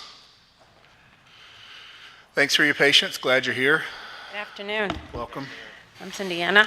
I am the Director of Education for the Institute. Good afternoon. My name is Juan Carlos Landazable, and I am president, owner, sweeper, mopper, whatever else comes with the job. You got a big set of keys, right? A lot of them. A lot of hats. Yes, sir. So you guys are here today because of financial soundness. I would love to hear where you were that you created that scenario and what your plan is and where you are now. Absolutely. My background is in education, and I am a hairdresser. So I started this project 6 years ago with the passion, never as a financial proposition. It's been 6 years, and we've been doing, in my mind, excellent. But when you take a microscopic look at the financials, last year was a little tough. But when you look into the 5 years we put into this business, I'm quite happy with it. We've had growth. That's always a good thing and a bad thing. It's good because we are not expanding, but we're growing. Our student population is growing, but it also takes a financial toll on the project, and that's basically where we got caught a little bit in our growth. But this year it's completely different because of last year's woes. This year is going to be much better. We have already in the month almost doubled our enrollment just in the month of January. So that's always a positive. How did you do that? How did I do that? Very simple. We've been working on this for a very long time. We started, I believe, on my first year. We reported like maybe 10 or 12 enrollments. And last year we did much better, and this year we're looking to at least enroll by between 90 to 110. That's our projection. Social media, we've just tried to increase our presence on social media, the different outlets, getting better at it, and looking at targeting different demographics, right? The younger population or the population that we're trying to target to bring in to the school tends to be very heavy on social media. We were not so heavy before. It was more advertisement with flyers and going out and going to the malls and setting up a table. Now we're more focused on social media. And by doing that, we've been able to increase it with word of mouth and putting out the students and testimonials, and that has brought in more students. And believe it or not, sitting here every year has always helped us because we hear other people's successes and other people's problems, and we go through the same thing. So it's always so helpful. Today's been quite an opening because soon we will go through the process of accreditation, and I hear the gentleman that was before us with the social marketing strategy, so that's good. That's always good, and that's how we. Yeah, misery loves company, right? Actually, we're set up for our site visit for February, so we're so excited. Outstanding. Well, look, I think that the cash bleed on the financials that created this conversation is not one that's not insurmountable. The real question for it is your appetite for enduring that kind of loss and what period of time, how long can you endure it? Okay. And I think this commission's primary goal with financial soundness is to make sure that the needs of the students are always primary, and you can't save your way to profit, but very often folks start to cut corners, cut quality, et cetera, in an effort to remove that cash bleed, and that undermines the quality of the experience the students receiving. So that's why those are tied hand in hand. I don't see principal financials in here behind us, but what I'm hearing is that you guys did not enjoy losing money, right? And have made a plan to prevent that from being the case. One of the points actually that also brought us here, as you can see, is that we modified our hours. Yep. So we dropped them from 300, and 62 to 260, 340 to 240. We feel that that's going to be also something that's going to be very substantial for us, because those 100 extra hours, not only for the students but for us, was taxing. And we came into it initially thinking, well, this is great, we're going to do more hours, we're going to give them more time, they're going to get more hands-on, but it was taxing, and they were like, well, everybody else is doing this, why are we here for so long? We don't want to, rate we're of done. return on that. Yeah. So I think that that's going to be very important for us. It's going to be pivotal, because we're going to be able to decrease it and bring in more students and continue to provide the product that we've been doing so far. Our product has not, by any means, despite our finances, has been diluted. He's very, very good about that with teaching the students and with the other, teachers that we have that do the other programs. I am not a hairdresser by trade. I'm a nurse. But I get my hair done, and they're very good at it. And I see, that the back end of it, because that's usually what I handle. So I'm able to see the students, we converse with them, the surveys, everything that we do with them and how we interact with them. So I can see from a different perspective, with a different lens, what we are providing for them. So that I can assure that we have not diluted, despite the finances. And they're going to be ups and downs, but we're on an up. Right? I personally did not get into this business without a plan, and we do have a plan, and we knew that plan was going to be tough. Like I said prior to that, if I really wanted to be financially successful, I probably would have never opened up the school. Right. But it's my passion. It's what I love to do, and this is where I'm at. We are 70 to 80%. We have followed our projections that we had for a 5-year program, and this is where we're at. We had never really intended to be financially successful by the 5th year, but we did intend to be at least accredited, and looking forward to Title IV after the 5th year.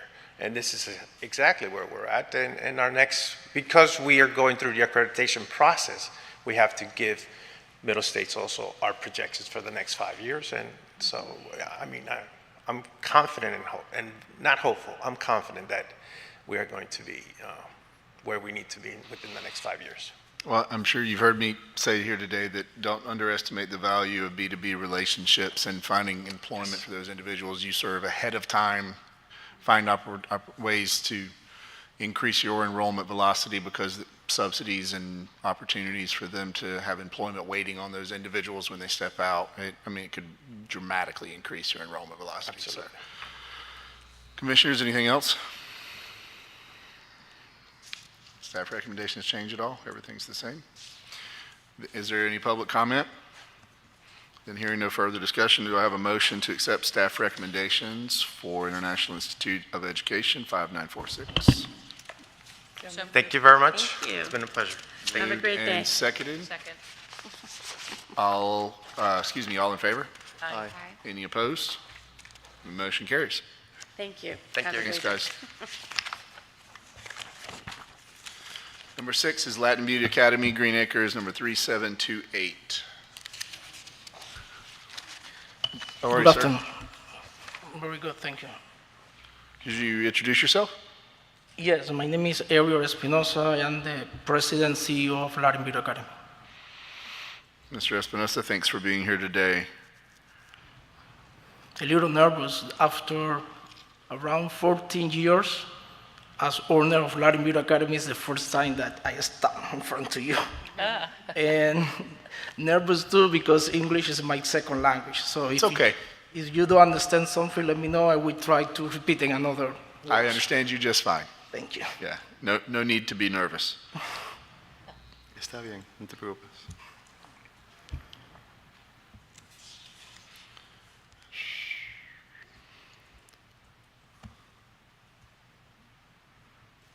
I knew we had purpose here, but I don't recall what we're doing.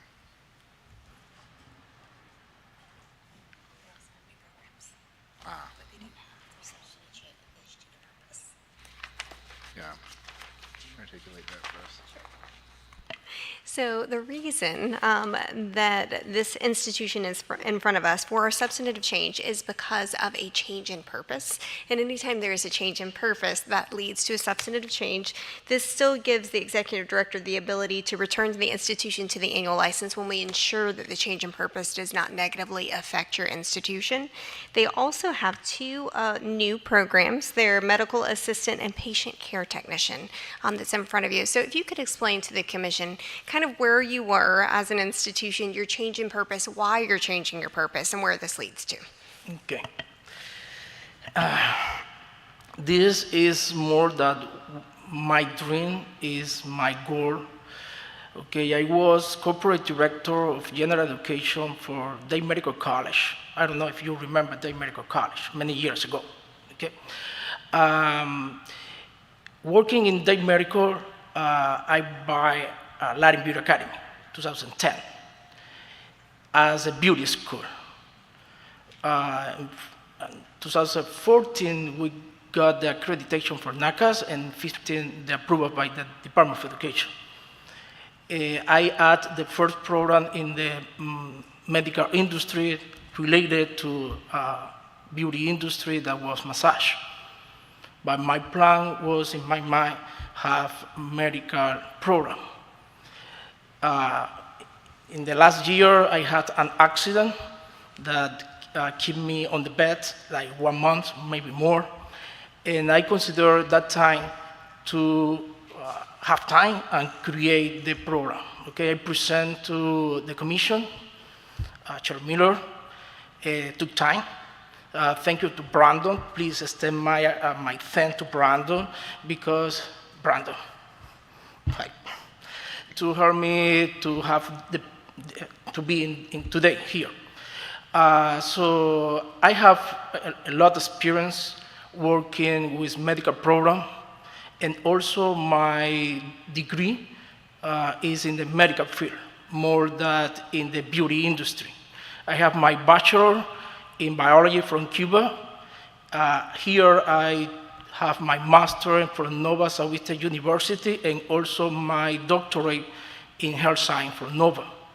So honestly, I am very comfortable to have this program in our school. I know that, and today I met here with some co-worker from Day Medical, who was amazing, and one of the first thought was, you are exploring another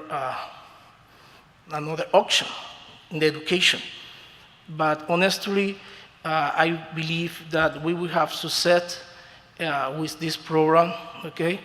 And I will try to link with the beauty industry too. So massage, esthetician or facial specialist. So we can create something new for the community. In the community, some students and also new applicants approach to us asking for something related. Once again, I had time in the half of the last year, and also motivated was the requesting of the community, our student. I decide to present this program to you. Are you still institutionally accredited by NACAS? Yes.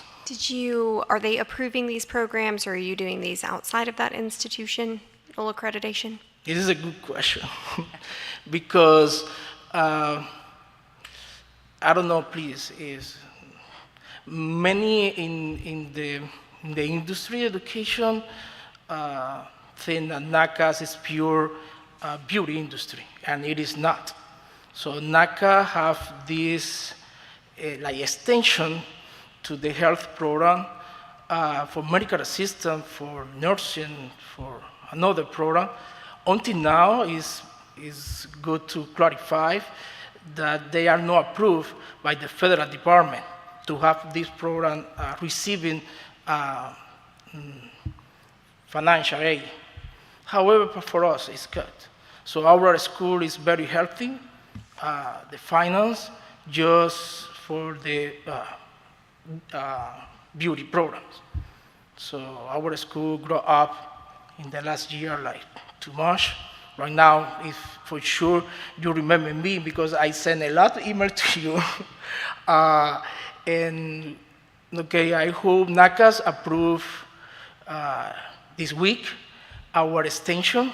Thank you for all of you. But for sure you remember me for our new learning center, like 3 miles from the main campus. So right now we will maintain both locations. And so we will find if you approve this to us, please, with this new program.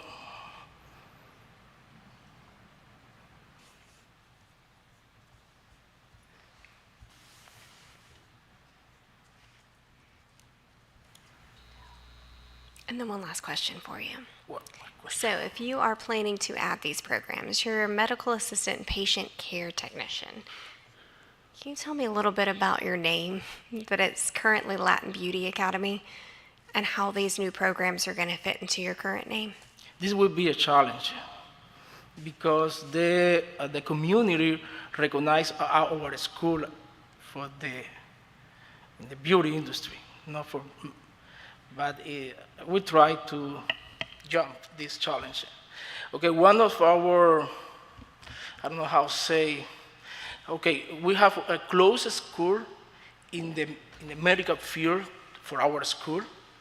The owner, Consuelo, in one of our meetings to networking, she told me, I'm trying to explore the beauty industry. In your school is more recognized with us. However, she's trying, okay? I hope that she has success. But I would like to try. I would like to try, once again, if you approve, because I have many tool strategy to implement from my training from the medical, and I believe that. And also, this program will be offered in Spanish, that in the community, nobody offer this in Spanish, so we can have, I believe, students in this program. So this may be easier than you think. This could be as easy as adding some modifying words to your fictitious name registration, so you don't have to change your actual entity name. You could be the Latin Beauty and Health Academy, for instance. Okay. Thank you for the idea. And that's a simple change. Now, it still requires submission to say we're changing our fictitious name, but it's relatively simple so long as you have the correct modifier. Does that make sense to you as a modifier within? Yes, yes. Okay. Okay. Before you make that name change, though, please check with NACAS, because they are your institutional accreditor, and they have to approve these name changes as well. So since they've already approved you as is, please have the conversation with them before you do it. Okay, I am very, good trainer. And with Brandon, we have previous communication, and Cheryl Miller can tell you, I don't take any decision before I go with you, with the state, with NACA, with the Department of Education, so Rini or Eddie from NACA. So before I present the program to you, I had communication with Eddie from NACA, and he gave me the green light. It's clear for us, for me, that I have to enter in the process to get this program accredited. But yes, Eddie told me, yes, it is fine, you can do it. And Chelo Miller is copy, I don't know, Brandon, in all of these email. So for NACAS, we have the green light. Yeah, so when I said it would be easy to change, it is easy to change. It's not easy to get the permissions to change. So thank you for pointing that out. I don't know if I mean, is there any, does the commission feel as if there's any misleading aspect of Latin Beauty Academy name, and should we explore the possibility of requesting a modifier within that as a contingency, or is this, I don't know, what are your thoughts? What do you think, Dr. Stefano? So I don't know that it's misleading per se. It doesn't cover the full scope of his requested expanded services, and therefore I think it would be a hindrance to his own business initiatives. Sure, sure. I just checked, and the name, for example, Academy of Healthcare and Beauty, is not used. Right. It's kind of a robust, name, and I think that given your background, it's clear that these things align. You're trying to transform lives and make people thrive inside and out. Yeah. Yeah, I'm not inclined to have it as a contingency, but I think it's something you should address. Does that make sense to you? That something to think about, because it's a leap institutionally, right? And it may be a hurdle for your enrollments if folks aren't thinking about you within the context of these new programs. They may see your name and say, well, let me choose someone else who is focused on this, for instance, as opposed to these guys who appear to be focused purely on beauty. Okay. And about the enrollment, this program will be different to our current program. So our current program have open enrollment admission. For this program, no. So we will create like cycle.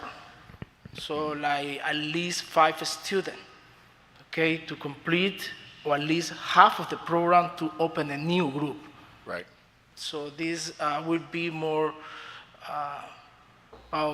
cost effect for our institution, because we will guarantee the salary and everything for our students, so for the instructor and all the condition for our students. This is off topic, but when did you come from Cuba? When? Yes. Today is 26, 28, I will have 20 years here. It's the American dream, being self-employed and coming here. Congratulations on. Yeah, thank you. This is a great country. If you want to do it, you can do it. It's the land of opportunity, yes. My friend. Yeah. Well, it warms my heart to see you expanding, and congratulations on your success there. Commissioners, are there additional discussion? Public comment? Hearing none, do I have a motion to accept staff recommendations? So moved. Second. Moved and seconded. All in favor? Aye. Aye. Any opposed? Thank you. Motion carries. Felicidades. Okay, our team, the school team, and the community will be proud, yes. Because this year is amazing for us, okay? For this, we soon will have the approval for restricted barber for the federal department. We got the extension for the other place. So it is really, thank you. Thank you for your support. Thank you, Brando. Thank you. Congratulations. Thank you. Thank you. Okay, have a wonderful day. You as well. Next is Mercy Hospital School of Practical Nursing, and in need of an acronym. No, School of Practical Nursing, a program of Plantation General Hospital, Miami, number 3445. It's great to see you again. What's that? Yeah, I know. I know. Sorry. You guys are Thank incredibly you. patient. I know we talked yesterday. Thank you for sticking around today. It's okay. It's a pleasure to be in front of the commissioners. Thank you for all the work that you do. It's the right thing to do, and we appreciate that. That's what we try to do with our schools, 2 schools. And speaking of the long name, one of the things we do request is a change in that name. We did have submitted that change and have been approved by the ACEN, which accredits us. On a side note, may I also say that my understanding is schools of practical nursing are no longer required to be accredited in the state of Florida. It's degree granting programs that are required to be accredited. So so we decided to, several in Miami-Dade County and Broward no longer have ACN or any other accreditation, nursing accreditation, programmatic that is.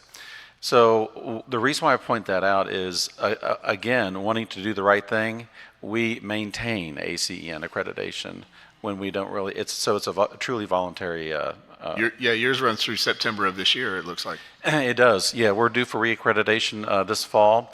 We opened in 1981. Our number is 3445. I noticed that discussion earlier, just on the side note.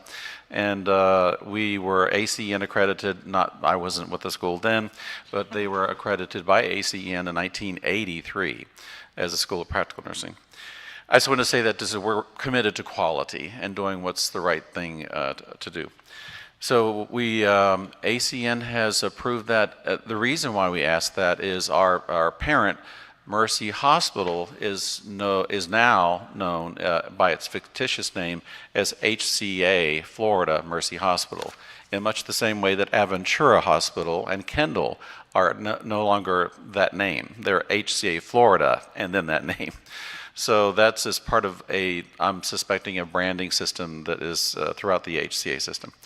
So that's why we like to change the name. And yes, on a side note, and I know this is from a meeting, we will eventually request that name change for the college as well down the road, just in case that might be a question of yours. That name change is not contemplated within 2 days. So then, not your other college, but the name change that he was just speaking to HCA Florida Mercy Hospital is on your agenda as well. It's included. Yeah, well, Commissioner Whitaker is the only person who is not privy to the in and out conversation that we had with you guys yesterday. In, out, back in, right? It was a fun conversation. Yeah, you missed out. Never seen trifecta. Yeah, I think we're all aware of that. The only question I had surrounding this one, I don't think we really talked about this yesterday, was the trailing data we have showing 55% placement rates. And I have a feeling that it's difficult to track people down, right, sometimes, but I just wanted you to speak to that. So, Sure. sorry. Oh, go ahead. We've actually gone, I'm sorry. Go ahead. Can I do part A? You can do part B? It's obviously, we've worked together a long time. We're like work spouses. So we've upped it to 88% as of this last enrollment list period. And how we did that is we worked with the chief nursing officer at HCA Florida Mercy Hospital and their leadership, and now they are hiring our students in their first semester as patient care associates at Kendall, at Aventura, and at Mercy. They're all part of one big happy family. So having done that, now that they're, and yes, they are getting paid, but not by us, the academic institution, by the HCA system. So they're running concurrently with employment and their matriculation? Well, how it works is the directors and the managers of the various units hire them, and then they have their work schedule around the school schedule. All So right. that way they can be both now I don't recommend them working full time because it's difficult getting through nursing school big time. So we say try to work, we recommend to them, but ultimately it's up to them how much they work. So that has increased the retention significantly because they're part of the system. They've already been oriented by the system. They're growing up in the system meaning the hospital. They get to know the hospital departments that they're working as a PCA when they graduate as LPNs. By the way, they do that in the RN system too. I meant to say that yesterday, sorry. In the LPN program, and so that increased the retention rate significantly. Well, 88 is a huge jump, obviously, from there, so awesome. Good.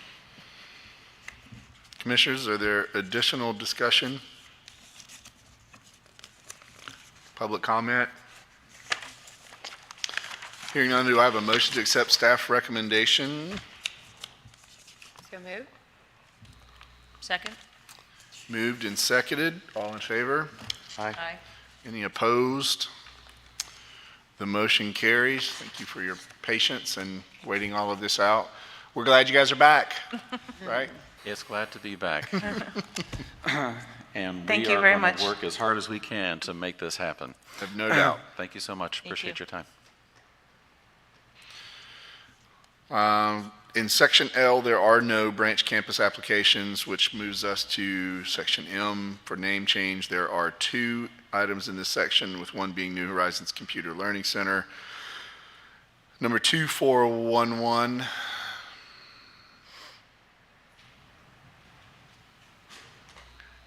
Appears no one's here from that institution. This is a name change to My IT Future Institute.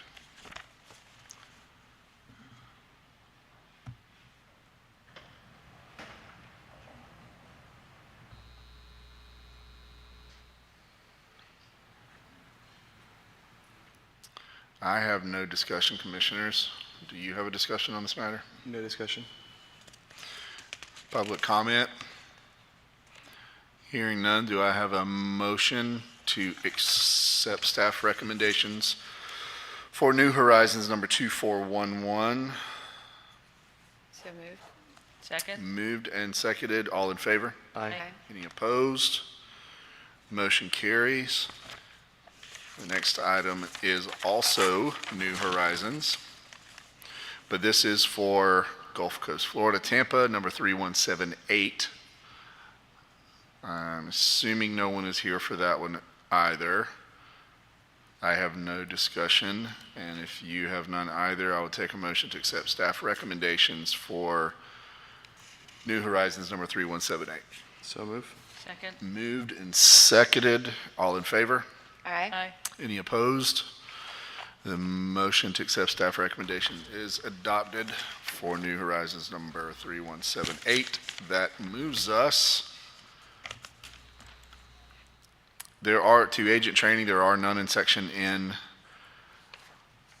And for the following sections, is there a motion to accept the reports for sections 12 through 15, which include program terminations, approved applicant letters, licenses sent, and closed school reports by consent? Happily approve. Happily move.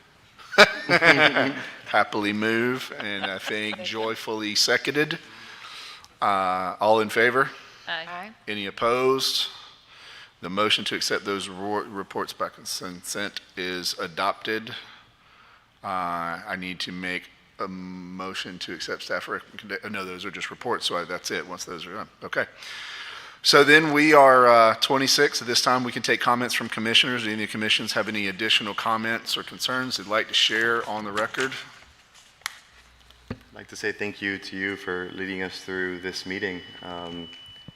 There's always a bit of a learning curve when somebody has to step into a role like this, but you have really exemplified a commitment to the entrepreneurial interests of the schools and to the highest quality education for our students. So thank you. Well, that's kind of you to say. I'd like to think we can all hold hands and navigate this together, because it's new for me, and there's a steep learning curve there as well, but I'm happy to sit in temporarily here. And to those of you still in attendance, thanks for hanging out. It's always great to see the engagement and the opportunity to speak directly with those who have interest in and work within this industry and understand the importance of us being together. There's really no replacement for the in-person meetings. The virtual meetings save a lot of us it's a lot of time and effort, and the state money, right? Which should be noted, because those are technically our dollars. But still, it's always a pleasure, and I believe the next meeting is virtual, March 19th and 20th. and we'll perhaps see you again in May, but virtually we would see you again March 19th and 20th. And with no further business to come before the commission, I believe we are adjourned.